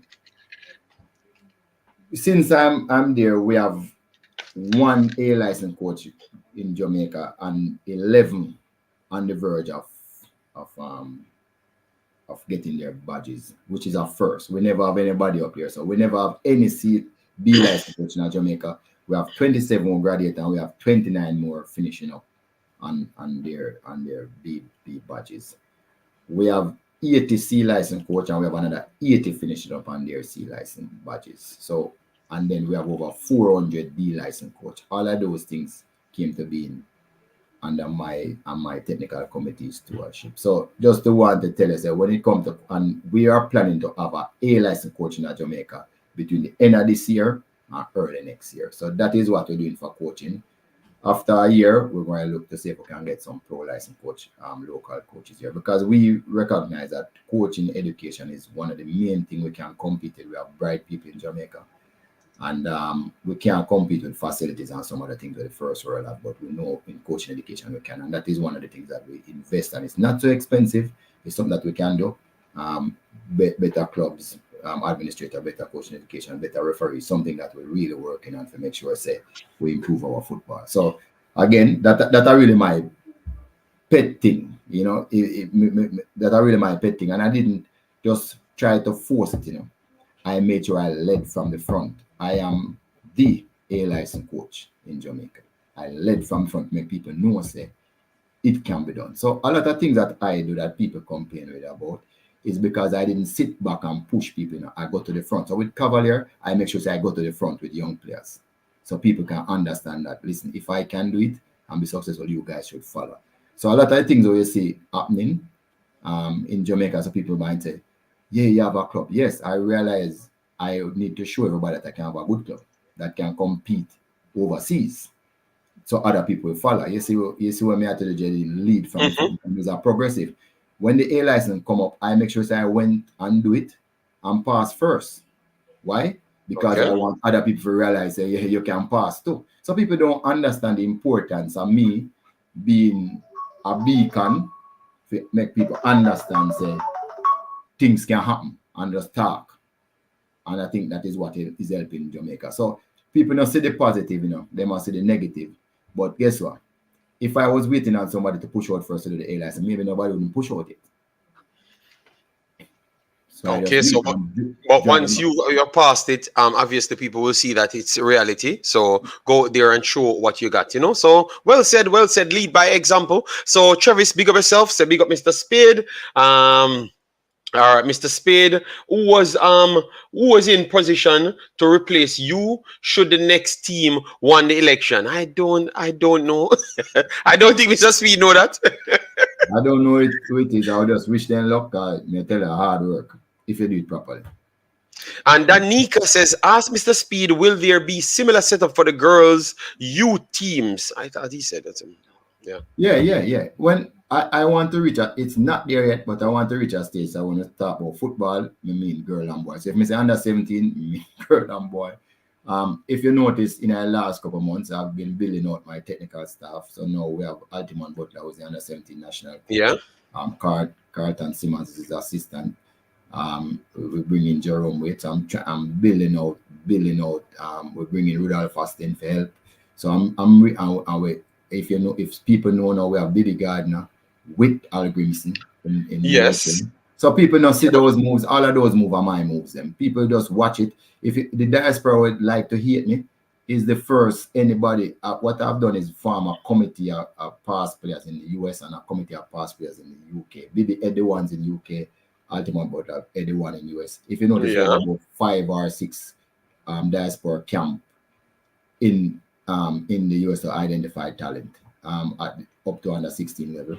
We have those camps. So people don't even understand. I'm a progressive people. I do work, and you can see it there. If you just go back and check, you'll understand and see what I'm doing. I don't say I'm perfect or anything, but I am the one who is doing all of those first. So as you notice, as I said, Baby Gardner is now, I'm tapping into the past players to see what they have to offer. And one of the reasons why you see I'm looking at some local coaches again to build them up. We did the research. Belgium was ranked 66 when they went to coaching education. Now they're always ranked in the top 5. So it's something that we know. If you look at I think 56% of at wins in the World Cup are 57% or 57% of the teams that go to World Cup are coached by coaches that is born in the country that they coach. So this stats is there now. We don't just talk, we do research, and then after we do research, we act, and we know it's long term. So sometimes people don't see the immediate Yeah. benefit because we are things that in the next 10 years everybody else see it. So we have a plan for say in the next 7, maybe it could be earlier, 7, 10 years could be earlier. We start qualify for every single World Cup under 15, under 17, under 20, both male and female and senior. So that is our aim in the long run to make happen. So all of these work we say we are doing at the background. And I have found that a lot of time me have to go at the front and lead from the front. Me can't stay back and try to push the progress. Me have to go at the front and lead. And that's what I've been doing. So that is why I get so much criticism, because normally the rest of people who had my job, you never see them. And Mm-hmm. Jamaica was just limping along doing the same thing over and over and over and over. But all of those initiatives when we just talk about and more when I remember, I am the one who led from the front. You brought up some good points because we all wanted to know what role Bibi and the next guy has. But I love the fact that you said you brought them in, and Mhm. it's like a England location, so you're trying to get everybody close together. But I don't want to pass that point. You said you lead from example, and you said in the next 7 to 10 years you might have a coach. As to the record stated that the coaches from those countries bring the teams them to a World Cup. So are you insinuating that you will be taking over the job in 10 years because you're leading from example to get Jamaica to the World Cup? Yeah, Are you saying that? no, because Donzel has done it already in 2011, so I wouldn't be the first. But I'm saying that once I get all of these coaches qualified and and if you notice, you see what I've done: Rudolph Austin, BB, Altimon Butler, Carnell Simmons. All of those people are people who have played for us. I mean, we have some more we're looking at, but the whole idea is to get a lot of coaches qualified. So, for instance, Premier League by next year in Jamaica, you must have an A license, or you're not coaching in the Premier League. No, it's a B. You see what I'm doing? The women football going to go to B next year, and the tier two. Then schoolboy football have got to be licensed. So what I'm trying to do is to get all of these coaches qualified, so we get better players from an early age.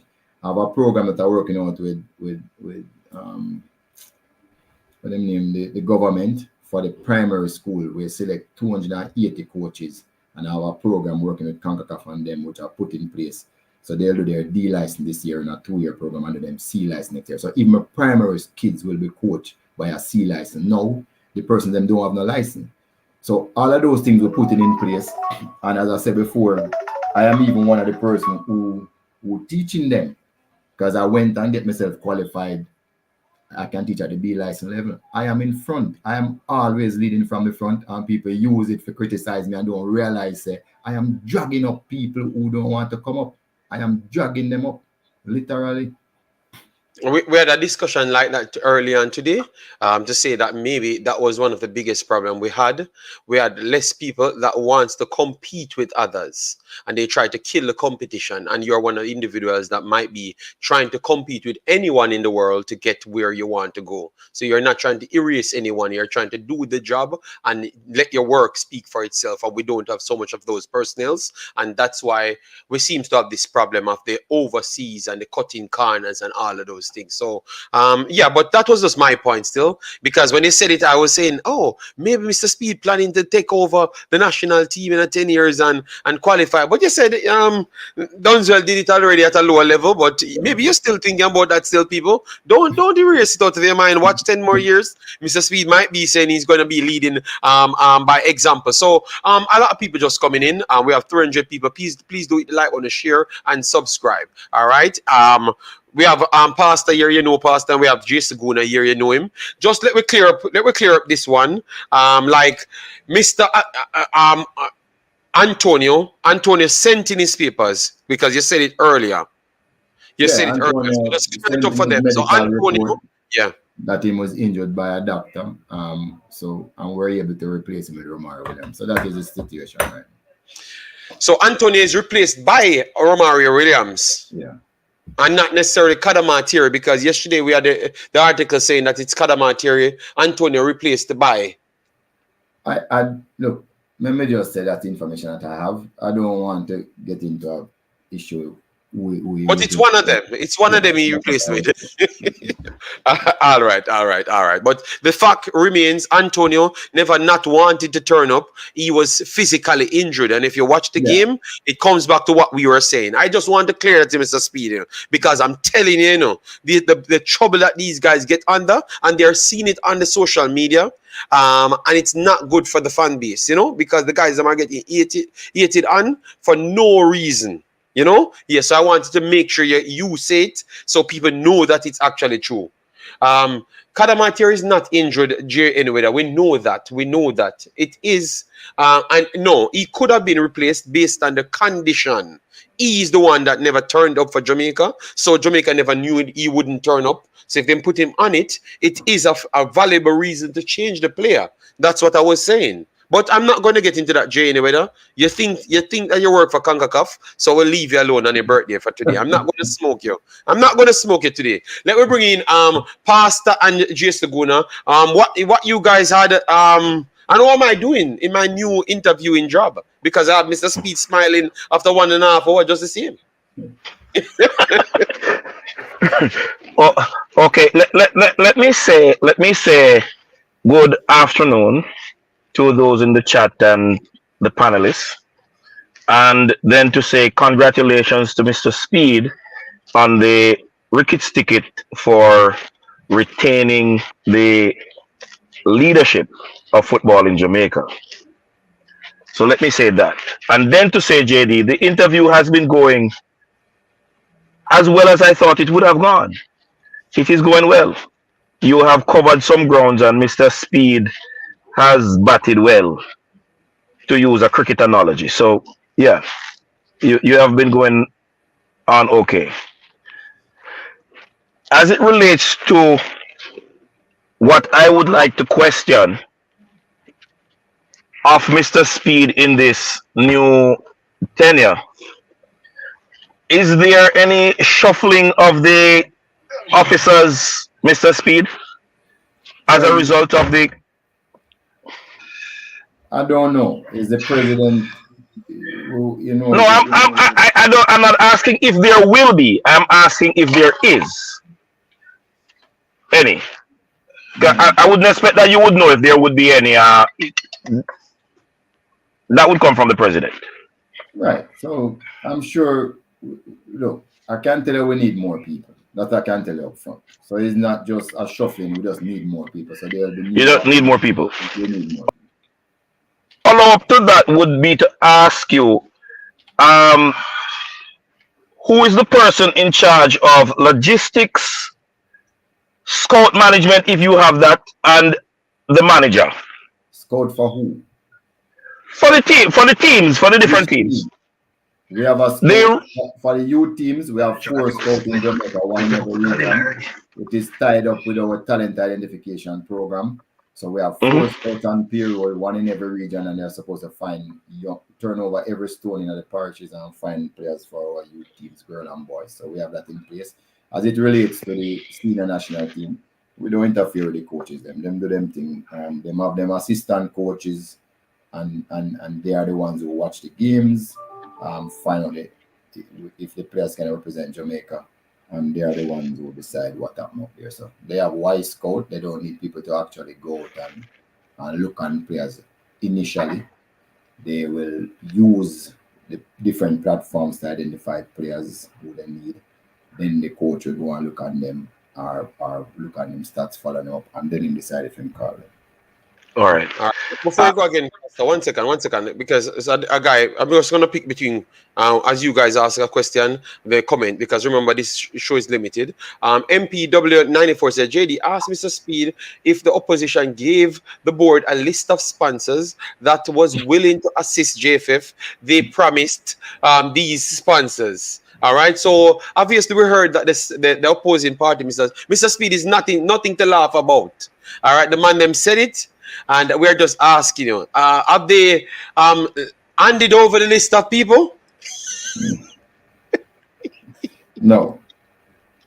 Okay, all right. MP, they didn't. All right, yes. So that was the answer. All right. So sorry, Jason and Pastor, go ahead. But Mr. Speid never for laugh. Him could have explained it better to MP. The guy is just concerned. Like obviously these guys got the sponsors, and maybe you guys weren't aware of it, and it was just known now. So maybe they would have a good gesture to pass it over because you guys won the game.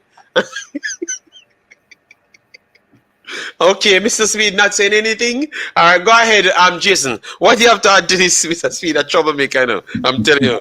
All right.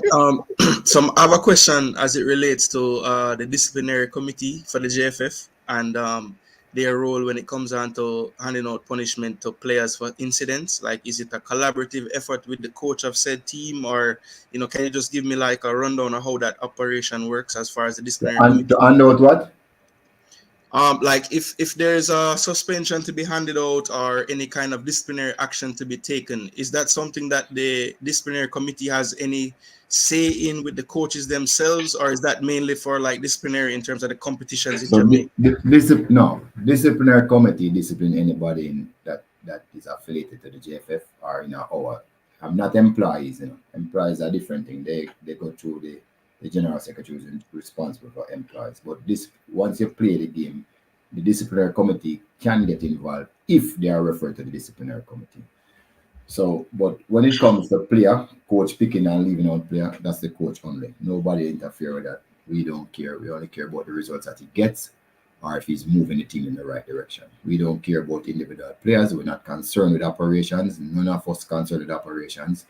At the end of each series, the coach will file his report. We'll have a talk with him and we'll decide if him do a good job or not. We might ask for some policy change, but not operational change. All right, Jason, one second before you go back in. Mr. Speid, don't laugh again. It's TikTok. These are popular persons in the stream. So they're just Mr. Speid, will you give Cataract a job? Mr. Ohine Blake, I think. Never. Okay.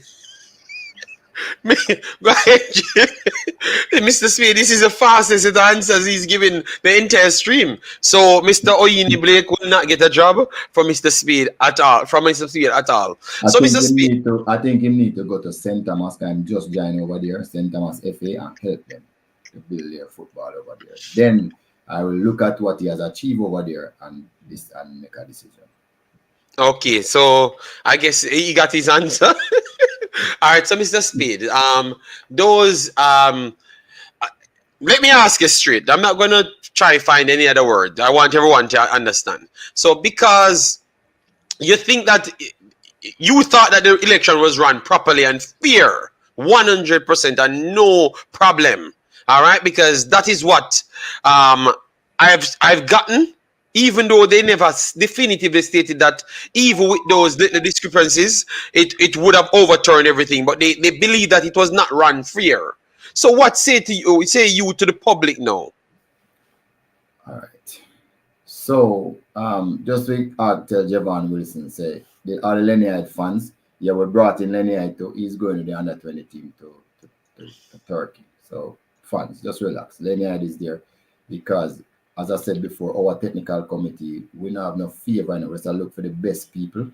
And we're giving a lot of coaches opportunities. No, it's just for this one-off still until we decide what we go on from here. Because we have to keep on assessing with very hands-on, and we want the best for the Jamaican people. So Lennyide is going with the under-20 team to Turkey, and we'll assess again. So we can move on from there, right? And anybody who look promising and look like Leonard is doing his B license now, which we're happy. I'm sure he has gotten a different perspective to coaching. And as I said, we always had good coaches. Them just never get the training. And now we're putting the training and then making it a must. All right. So back to the election. So I don't know. People have different opinions, but what I know is that this election has been the one that every single rule, every single letter in the Constitution was tested to the limit. I mean, the RSA team had some lawyers, QC, whatever you want to call them, all the best lawyers in Jamaica, looking at the Constitution, making appeals to the Electoral Committee, making appeals to the appeals board of the Electoral Committee. They wrote long lists of things and say, look at all of these. And at the end of the day, even if it wasn't going according to plan earlier, by the time the election came around, all 56 affiliates was qualified, did all of them background checks. Every delegate had to fill out even forms to show that them are decent people, like them are not criminal. All of those things was done. Every single person who was in the Constitution was afforded the votes that the Constitution said that they should have. Everybody was a registered and limited liability company. Everybody signed a document that says, yes, JFF, I'm a boss, CFU, Concacaf, FIFA, Court of Arbitration. everybody jumped through every single hoop in the constitution to be able to vote. So by the time the election come round, even if before things what people wasn't satisfied, every single person in that election was satisfied with what transpired. Then Okay. no, Yeah, go ahead. then no, the election was run, and then the people who some it is who better, and that's what the election is all about. And some it is that people believe that they should continue with who is there, in resounding fashion. And I think at the end of the day, FIFA was sitting in the room, Concacaf was sitting in the room. There was a scrutineers was sitting in the room for both sides. There was electoral committee running them election. There was EOJ. It was EOJ, and electoral officer Jamaica was there. Security was there. Nobody could come in the place unless we want them to come in. So in the end, whatever happened, this is the best run JFF election ever. You couldn't get away with anything on either side, and I think this is the best one. All right. So, yeah. So we have this one, Mr. Reggae Boy Central. Obviously, I think you're aware of him. He always puts out everything. He tracks all the Reggae Boys players. Question for Speed. What's the situation with the U23 in 23s in terms of the squad coach schedule? No information has really come out other than information on Twitter about a few players being called.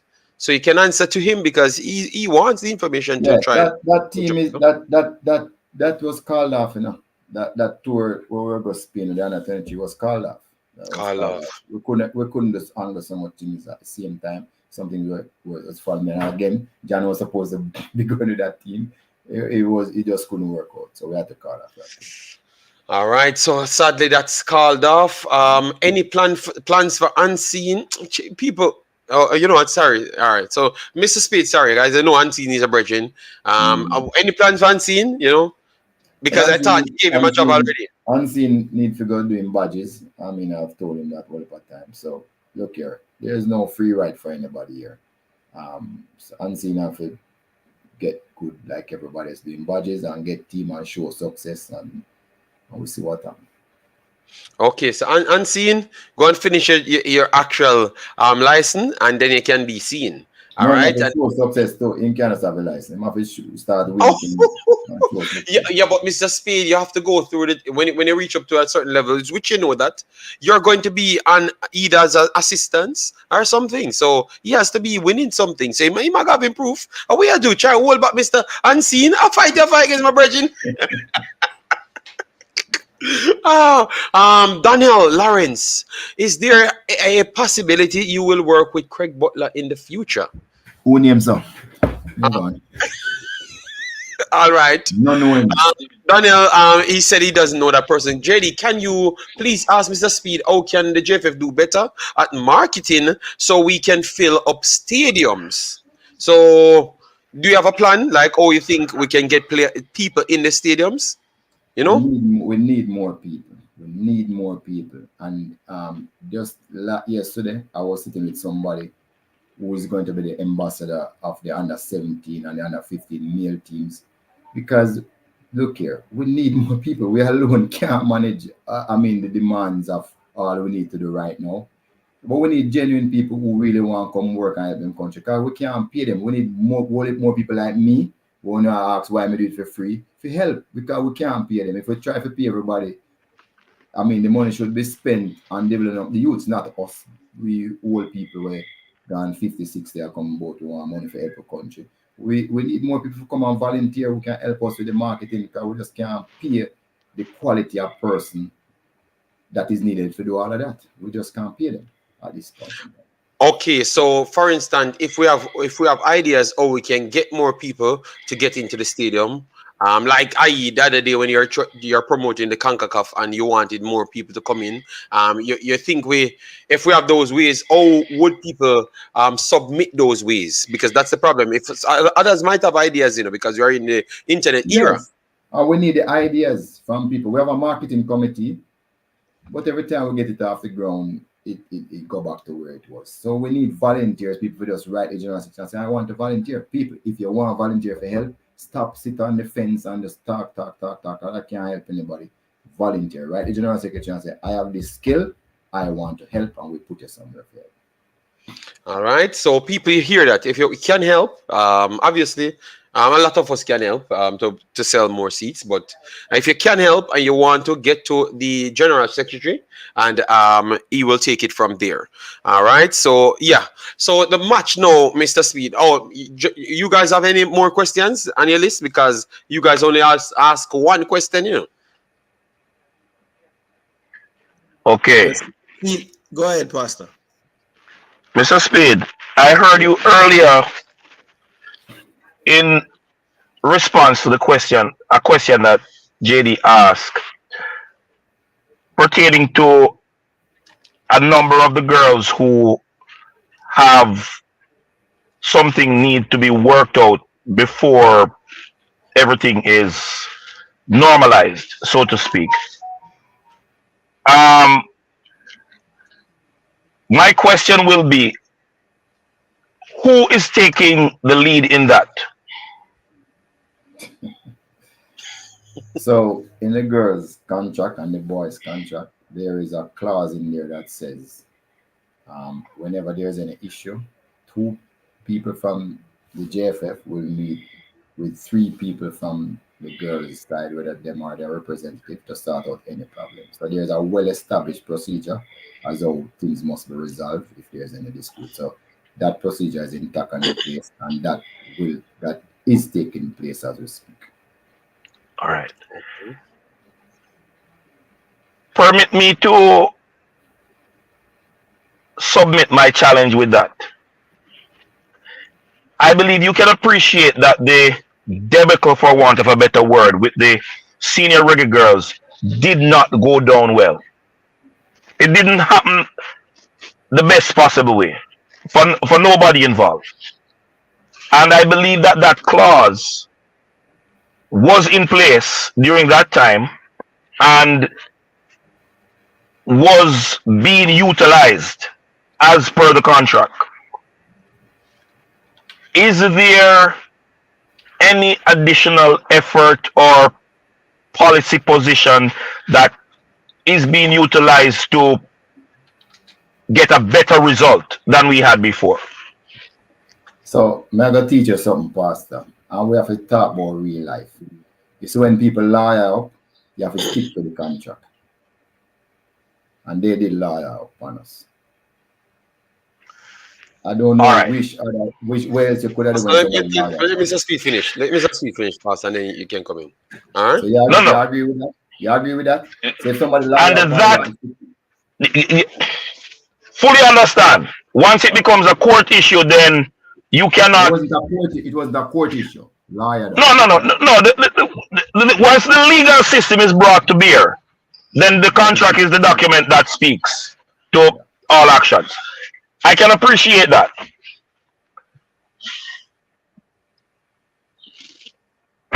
You would have, if that is the answer, then you would have answered, but that still leaves me in an unfavorable position simply because we don't have the experience of getting best results from that.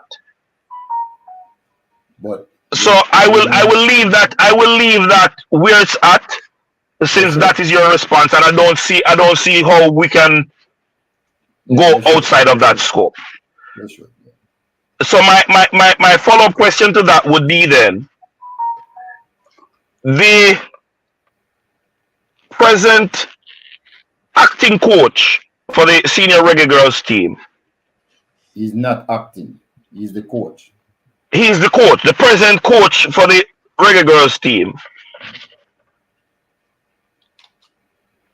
Is not experientially the quality of the coach prior to him. And I remember hearing you said that the present position, financial as well as operational, of the senior team is that they don't have any immediate competitions to go in, so the decision would be taken if the evaluation suggests that you need a higher quality coach. Where are you on that? You know, Pastor, you want me to come here and talk bad about my coach right now? Come on. What kind of question is that you're asking?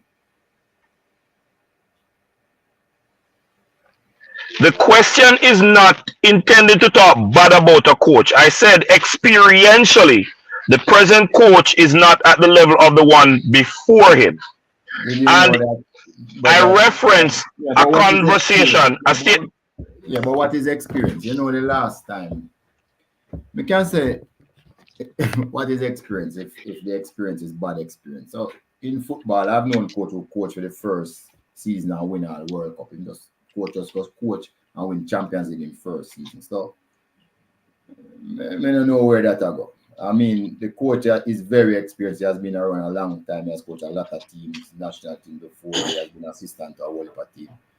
Leave the coach alone, man. Just leave the coach alone and wish him all the best. Yes, Mr. Pastor, he said he wouldn't talk on that one because they're in process to sort things out and they're trying to get it at least off, like the players them playing back and stuff. So let me leave that out alone. He gave some statements on it and he answered the question. I can appreciate that. Turn on your mic, me I beg you, please. Everybody are asking and chat and complain about the mic. You have the loudest mic in the business and it's not an official mic. I don't know how that's possible. Jason, go ahead, big boss, and ask a question, all right? And I had a question upstairs, but go ahead, Jason. Yeah, Mr. Speed, quick question. So I noticed in the press conference that Coach Hallgrimson, or the squad announcement press conference, Coach Hallgrimson alluded to the fact that he was unhappy with some of the leaks that were coming out into the media. I don't know. Are you laughing because you asked this already, or yes? No? It came up. Mr. Speed answered. Mr. Speed. Oh, okay. So I apologize. I missed the entire show. No, it's fine. Look here, I agree with the coach, and if we find out how the person get fired. Okay, because my follow-up question was, I just wanted to clear the air with me. I never asked the coach for this spot. I tell him all the time the coach. So we can absolve you. You are not. Yeah, I never asked the coach. I never asked any coach for this squad. Me always tell them, say, look here, when the media get it, I'll get it. And I tell them to, jokingly say, and coach, I will know from watch it on social media that it's always there. So you don't have to tell me. I jokingly tell him that one day too. One thing I will say, Mr. Speed, I heard you mention before that, obviously the resources aren't there to fully staff how you guys would like, right? And you welcome suggestions and people offering their services. But what I can tell you is a byproduct of that could be due to a lot of pro bono work coming into the federation. Maybe the controls of information might not be as easy for you due to, what can you really do? You just tell a man him can't work with you the next time, but he has already leaked whatever happened. So is there any way to really control who you're getting help from? Because I feel like that could be a factor. Yeah, man. Of course. Look here, we have structures, man. Look, we have never been more structured than now. The amount of new policies that were put in place and safeguards. No, man, we're at our best now when it comes to structure. Don't believe for 1 minute that I don't know who leak the information. I do know it, but as I say, you have to have proof. But when the coach, it's the exact thing I said to the coach. Coach, don't tell me, because when your stuff leak, I want you to keep the tie down who it is easier. That's exactly what I told him. Yeah, because I would have to think that because everyone can see that there is more social media presence from the JFF side. So I know that you guys have been, accepting, more content from maybe outside sources. So I'm just wondering if there's a correlation between more leaks more recently than before. And, I'm wondering if there's a correlation to those two things. No. I think the leaks were on both from mainstream media. It was worse. It's not worse now. As I said, why you think so? It's because the coach actually settled time out. So it is, and is at a high level. But the leaks were more. I think it's less now. So the last federation was mixed, right? Because Mr. Anderson was not actually on board. And now are you guys? Do you guys have a full house, like all of the persons that you want? Because it was a policy in the election. Because I heard that he's not in anymore. So you have everyone that you want to have on your board. Um, some of the people on the board is not necessarily were working with us, but majority is yes. But remember, there's the regional reps, so those not necessarily was a part of our slate that went up. But I think we might have gotten some of them over the line, so they'll probably be cooperating. But there's always people who will have different views, and we welcome it because first, I'm going to get in trouble, but that's me. The meeting would be boring if everybody say yes to everything, don't? Yeah, So you yeah, want, that's true. But I just wanted to know because obviously, when you have certain things that you want to put over the table, at least you know that you guys are working on it. So at the end, even if that's the end result, you guys had to come to a conclusive yeah, statement at the end. You know. we're getting there. All right, all right. So, Mr. Speed, I know you said you have limited time in, and we 2 hours. I don't know what you have. We have to give a couple more minutes, like All right, 2:20 all on the right. time. All right, all right, all right. And I've asked majority of my questions. You know, people, please send in some. All right, so people keep up. But Sherman, you have to answer this one. Sherman is like you guys' biggest supporter. He wants to ask if a lawsuit is gonna come for all of us, not just us here, because you just said mainstream. Said similar things to what YouTube does. So, are you guys gonna be suing people for misinformation in the future? Misinformation is okay. We understand misinformation. People, I work for media also over 30 years, and that's where I make all I make gain whatever experiences and so on. I used to be the financial controller at the Gleaner Company Group for can't even bother count the amount of years. So me understand media will get certain things wrong sometimes. When we have a problem with this, people calling people like dishonest and thief without any evidence. Because if you have evidence, it's fine. But you have to understand, so you can't go around and call people those names without any evidence. The truth is, nobody can teach JFF money because FIFA come and audit it. FIFA money can come and audit it all the time.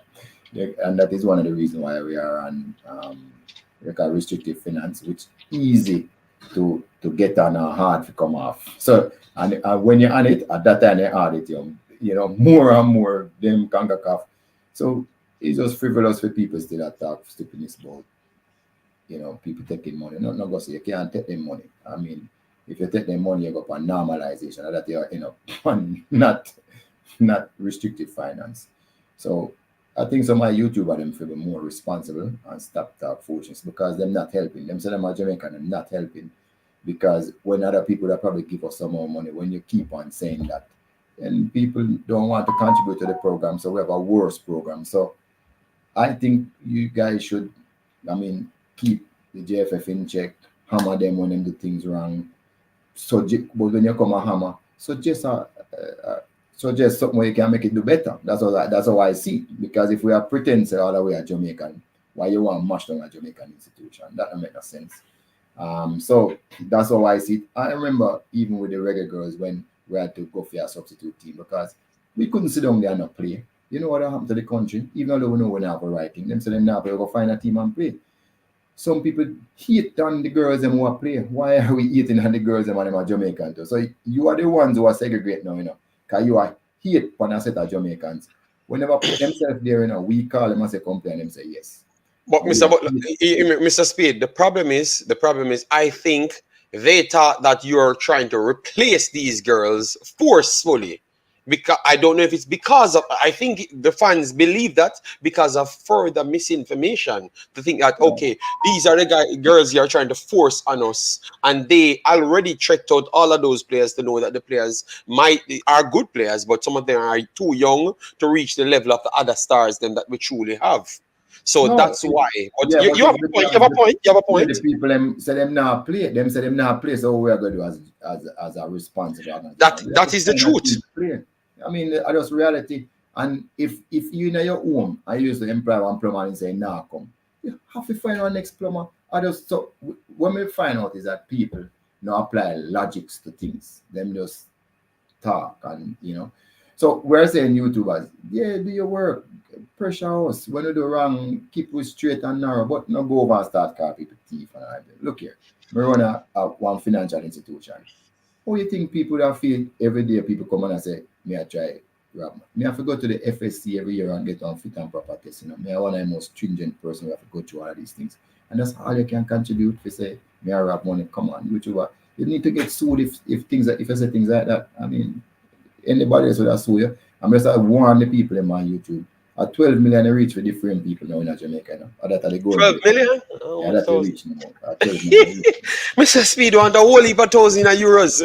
But is it worth it without proof? If it straighten up anything. I want the people who put it on the chat and if you take them out or disassociate themselves from them because, come on, the mainstream media and then taught them things and go on. But once a man come and say something, them just disassociate themselves right away and say, oh, we're not enough proof, we're not about that. And look here, we did really have to sue everybody, you know. But guess what? We get busy and we don't bother with it. So then why you can't sue everybody, Mr. Speed, because everybody, if you have to listen to what they have how they have context them thing, I think you're going to make it a broad brush to say you're going to sue everybody because there has not been one topic that everyone had the same belief on. So you couldn't sue everybody. That no. When I say everybody, I mean the people who are say things that them not to say. I go overboard. No, look here. When it comes to financial management, people, come on. Yes, we all heap of people. Nothing wrong with debt. You have to manage debt. Come on, people. Because somebody who, I'm sure everybody in the chat owe somebody. You owe a light bill and you're late sometime. Come on, people. Be realistic. Everybody have issues. And have to start on their own individual issues. Yeah, come on, people. We know say when we did get the association, we did owe 300 million. We did bring it down, but during the World Cup qualifier, we lose 100 million during the men's World Cup qualifier that year. We lose the next 100 million. So bring up back the deficit again, and we bring it back down again to 170 million from. So it's at 170 at the end of last year.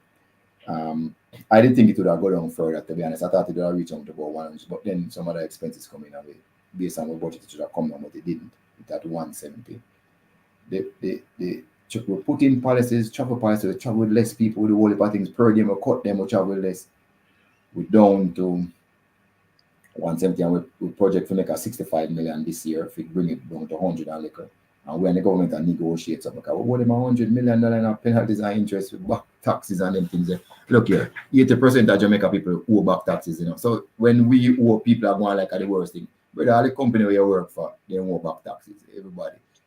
You know who not own a tax? Again, you're talking about conflict. If you have a farm in Jamaica, you don't pay a tax from profit, who you know that? And if you make a loss, you can offset all of the loss against the other company where you have. Who make those laws? You see, man, we do it. In every single thing, there's conflict. Every single person you know of conflict is just how you manage it. So the point I make is we are no different from 80% of the rest of companies that you see in Jamaica where it's them a big company. They owe tax just like we. And I have asked the tax people, and 80% of people in Jamaica not file taxes properly. 80%. So then some of them worse now. We have paid up all our capital. We don't go owe penalties and interest. We have tried to work a deal. If we get that, we deficit to go down somewhere. So we have worked too. I mean, Chung has done a wonderful job, even though some people don't like him. He has done a wonderful job in controlling interest and making sure, say, in police all of the policies they have put in place, which we have put in about 4 or 5 last year. And the police them and I can see up is the up. Okay, all right, fair enough.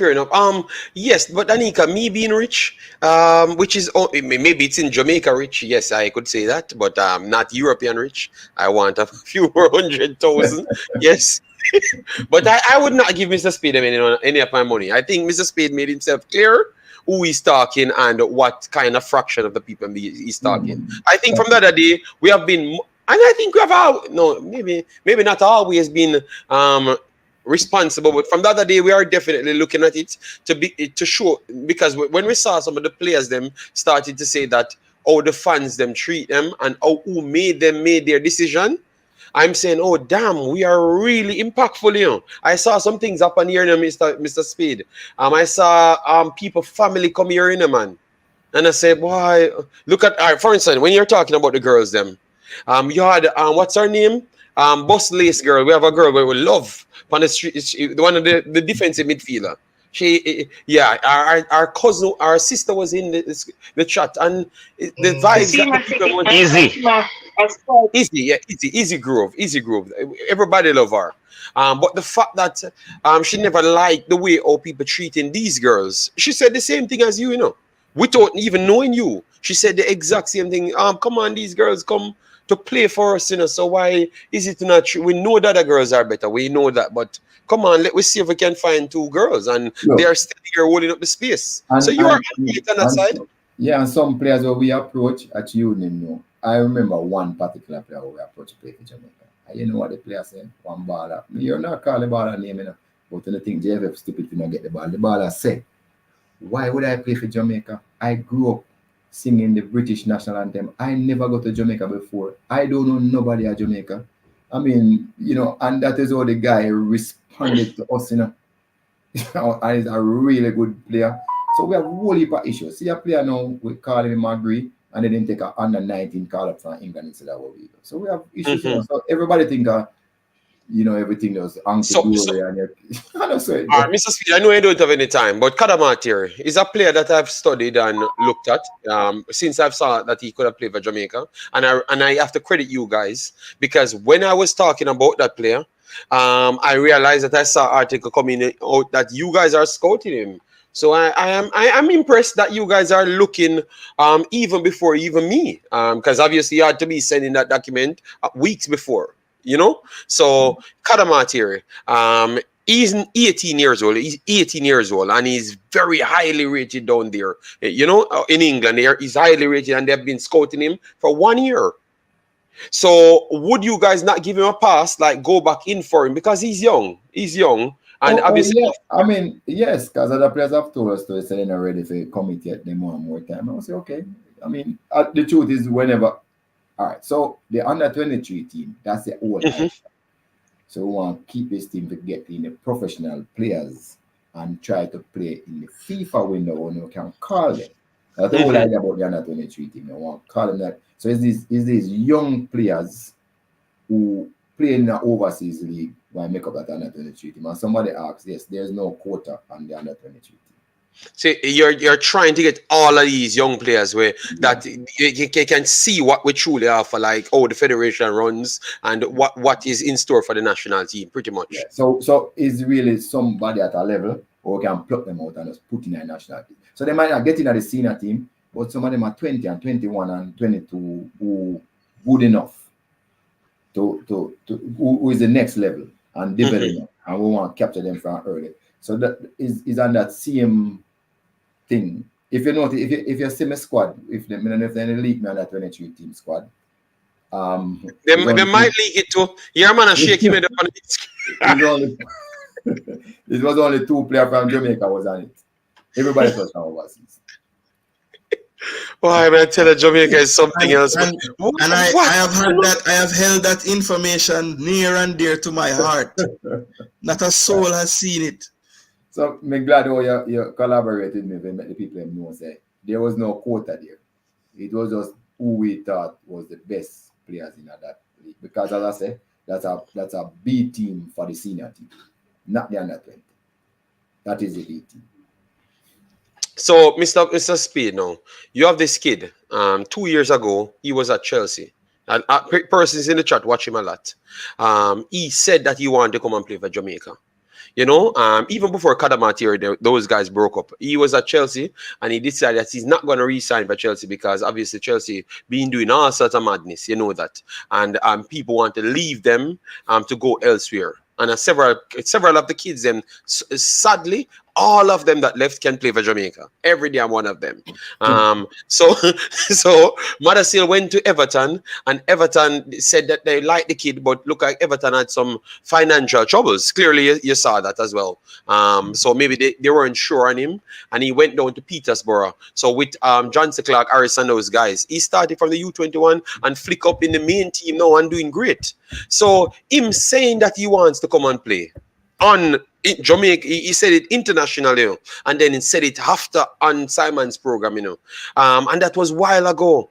That kid is very, very special, you know, man. So those ones that say it, Mr. Speid, why we don't try to get to them directly, like, because they say it and they have the quality just like the others. 2 years ago. What sorry, Pastor, make Mr. Speid say myself. I need to go on back and look on my list where coach give me, because I'm sure he's on it. Malik Madasil, man, special. Yeah, man, I'm sure he's on the list because I have a thumb drive with all of those players with him scouting and all of that. I'm sure he's on it. Yeah, he's on it. Okay, because he's scoring and everything. But I don't know I don't deal with operation, so I can't tell you the exact reason why he's not here yet, but he's on the list. Okay. I'm hoping that it's just documents he doesn't have, and someone can assist him with it, because it looks like, you know what, you can judge who can turn up faster, you know, because he left Chelsea. You see, like Omari never really left Chelsea, but he go on a loan and stuff, and everything that his family deals with it. He left Chelsea. So based off that, I am believing that these kids are willing to make the decision that they say out of their own mouths. So that's why I believe in that kid a little bit more, you know? Yeah. Look at Mr. Speid getting a little bit busy because we're not hearing him.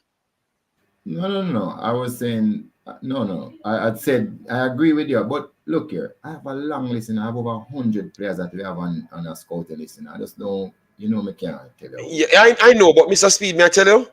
Every wing forward we have, put him on the list. You know, initially we had 250 players we have played all over the world of Jamaican parentage. Nice. To 100. To 100. Okay. Well, I'm telling you, Madasil, I'm just hoping that we truly get him from now before next year, because he's going to be the one breaking through, going straight back to the championship or the Premier League. Just watch. Madasil isn't ready. Speid, just like Kadamatiri, maybe in a few years. So, TikTok, how can you say the youth is not ready? What happened to him? He doesn't have any papers? Oh, Mr. Speid is muted. Look like he's taking a call. So just wait until. Yeah, he's on the phone. I think I am he's surprised that says Madasil is not ready. Wow. So then who is ready then? Because remember, I'm comparing them, you know, with Whisper them, you know. That's what I'm comparing. Whisper and Kaim Dixon and those players. Those are the players that I'm comparing him with, you know. And these guys are way ahead of them, you know. And they are proving, JD, I rate Madasil, but there are a lot of other very good players, and especially with some world-class elite potential, all right? Reggae Boyz comment essential, for respect my scouting, you know. You see, when time the man turn up next year in the championship, make sure you tell me, say, JD did tell you about the player, you know, or the progression of the player going, you know. All right, but I know you watch the players as well, but I'm just telling you, when I see something special, I can tell you that this kid is going to run back up the ranks very fast, very, very fast in 1.5 year time. All right, included this half a year. So he has 1 more year to jump back to the championship. Just watch. JD. So, one thing I can say to you about this coach and John Wall and them very meticulous. Most likely, if you know of a player, them know, because me I tell you, them spend their whole time I do stuff like those. I mean, these are really professional coaches. Yeah, but we kind of have that player there, Mr. Speid, before them come in still. So them could not do it before me, you know. Them not gonna take my credit, you know. Me have been them a long time. Yeah, man. So, Mr. Speid, we know. Just want to ask a question, and then we'll just cut it off. As I know you're busy. One really fast one. I see you getting calls and stuff. Can you disclose to the public who TikTok is? I don't know who he is. Okay, I don't know. I thought you might have known. And my other question is this: Is the scout that we use for the European players, is that something that the JFF discloses, or is that something you guys keep close to the belt, or is that? Scout, no, the coach is the The most of them coach is scouting themselves. The Oh, so team, the coach there's and not them like a assistant. scout there working with the JFF. It's just through the coaches. Yeah, no, we don't have nobody. Look here, we don't have no scout for the senior teams, none. Okay, okay. So, but people do refer players, but we have no scouting network for the senior team. And as I said before, what we did, I don't know if you was listening, we formed like two groups, one in the UK headed up by Bibi, one in USA headed up by Altimon Butler, with all of some of the past players. And those are the people that we rely on if there's anybody who want to come through the gap. Otherwise, the coaches do their own scouting themselves, them scout the top leagues in the world, because really that's where we want to get our best players from. Remember, the coach said that before. Him not really interested to make players' career. Him really there for when they make them career, him take them out and build a good team for Jamaica. And that's really how we operate, you know, we want to operate for the senior teams. Owen, I'm not auditioning for no scout. You're lying on me. All right. I'm just telling people that I was doing these things from a long time and I Yeah, should get man, my recognition. You know? that's true. That's true. I always see you come up with them and have them stats and everything. I don't even have those numbers on the see come up with it. Oh my God, these people are just wicked. They want to say I'm looking work from you guys, but it's not true. And All if I right, even if you're looking at work, I'm not giving you any work. So don't do that. all right, thank you. All right. So yeah, man. So Mr. Speed, we know that you have to run, and hopefully you can turn up back next time because you realize that we can be analytical and rational. Maybe the pastor can't be, but we're trying. All right. So hopefully As I said pastor here next before, time. you know, as I said before, JD, what people, one of the mistake what people have because I am the one they face them seen, and some Mm-hmm. of them throw them anger against me. Then I realize, everybody different. You know, as I say, me lead from the front, so you have to see me all the time, and then your figure say, I am the problem. I'm not the problem. I'm one of the person who's trying to solve the problems. That's all. All right. All right. So take your time, Mr. Speed, and we will link up next time. All right. Respect. Thanks. All right. Yes. So that was Mr. Speed, people. We're gonna run like 20 more minutes and then we shut the show off. Yeah, because Mr. Speed came in, give his take. We only can take him for what he gives. And to be honest, I found the answers very much clear. You know, he talked about Michael Antonio sending his papers. So that means people are taking it serious. And maybe because of the suspension of Leon Bailey, people realize that they have to make sure they show respect to the program. And that is very, very good. So we have learned some things that we learned about the amount of tournaments coming up in CONCACAF, which is very much important to raise the level of the lower teams in CONCACAF. And Jamaica is considered as one of the lower level development in CONCACAF. So those were very much important. Obviously, the Reggae Girlz situation. I know that people will take the part out of to say that the ones that maybe not get started out, you know, because people always pick the points, the little minor points. But I like that he was clear right throughout the whole video, people. All right, yes.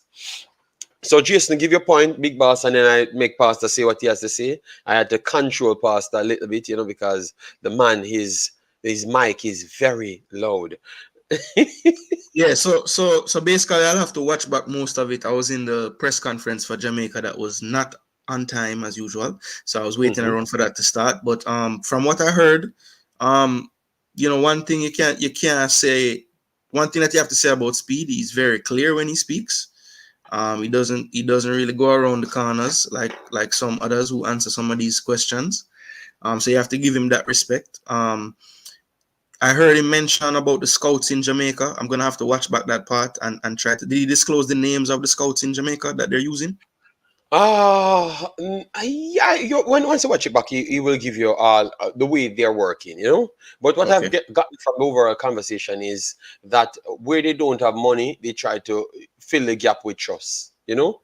Yeah. And that is slightly and he said it has actually improved a little bit because you don't have the big leaks as before, you know. So maybe because we are in our own element, which is the YouTube department, and we're seeing leaks from this side, so we're acknowledging it now, but before it was even worse. So I can't, if he said it's not as bad, As before, I can't even ball anymore, you know. So it was a good one. It was a good one, people. Please do hit the like button. We have 300 people here. Come on, man. Let quality content actually reign supreme. So take your time, even though I've not asked you guys for the likes for the whole time, and we're almost close to 200. So that means you guys really like it. Yeah, Marlon King, he decided to not answer my question. And, in hindsight, the forum was not correct. So I'll accept that. Okay. You ask a question. You got a chance to ask a question? I did. And he said he can't answer it? Yeah, he said, at this current time, he'd rather focus the questions to be more focused around the game, not so much on stuff from the past. Because I asked about the how much of an effect the leaks of the squad have, and my follow-up was if they found who the culprits, and so that we don't have to worry about this down the road. But that is not disrespectful. You're just trying, but you maybe ask it the wrong time. Yes, yeah, that is true. I think the timing was wrong, and I don't think. Yeah, and he apologized to me. He apologized to me on camera. Said, "Listen, no disrespect, but I don't think that now is the time to answer that question." He didn't. But that's not. But you don't have any other time to ask him. So for people that saying it's Marlon King, I don't think it's a bad question he asked. And stuff. That is perfectly well in its line, because he doesn't know the timing when the coach is going to be here and whatever the situation is. So that's why I thought that he would have asked that. I don't think it's such a bad thing. And as you know, Jason Marlon King, I don't think he has that intention. You can know who has the bad intentions them when they are asking certain questions. Believe me. And yeah, I didn't think it was an inflammatory question in any way, and I respect him thinking this not the time to answer it. That's fine. I mean, I'll revisit it when it's the right forum, I guess. But I didn't take it as a disrespect that he didn't want to answer. That was fine. And Marlon King, I disagree. I don't think anything was wrong with the question. All right, Damian Hendrick says this was a love fest, pure softball questions. I think you will listen to this, and the amount of answers you have gotten into this in this same interview, you would have been surprised. All right, so maybe because I'm not shouting and sound incoherent, because I have never learned that being incoherent is actually coherent, Jason, until I'm on YouTube. In the Jamaica space, nowhere else, but in the Jamaican space, that's the only place you can be incoherent and it sounds like you're making sense. Believe me, Hendrix, you're lying. All right. Yeah, I think I Jason asked the most. JD was loving Mr. Speed. Oh my! I think Hendrix, you're like only me being a bad man. And sounding like a bad man as well, because I can be a bad man and don't sound like one. But I don't have anything to prove to you, all right? Because I am coherent. I am not deranged and incoherent. All right, all on the big of yourself. JD, the interview was well done. Thank you very much, man. So people, let me know who like it. Who like the interview, please click the like button and drop in the comment section and under the video that you actually enjoyed it. All right, and you got your answers that you're looking for. All right, Damian Hendrick said he doesn't like it. I am asking softball questions and I am weak, No, I mean, the thing is, it's like, it's all about delivery, right? You can ask a question that's hard-hitting in a measured way, and then you're able to get an answer. When you ask it another way, the man turn off his camera and come off the stream. So you have to find that balance, people. You can't just,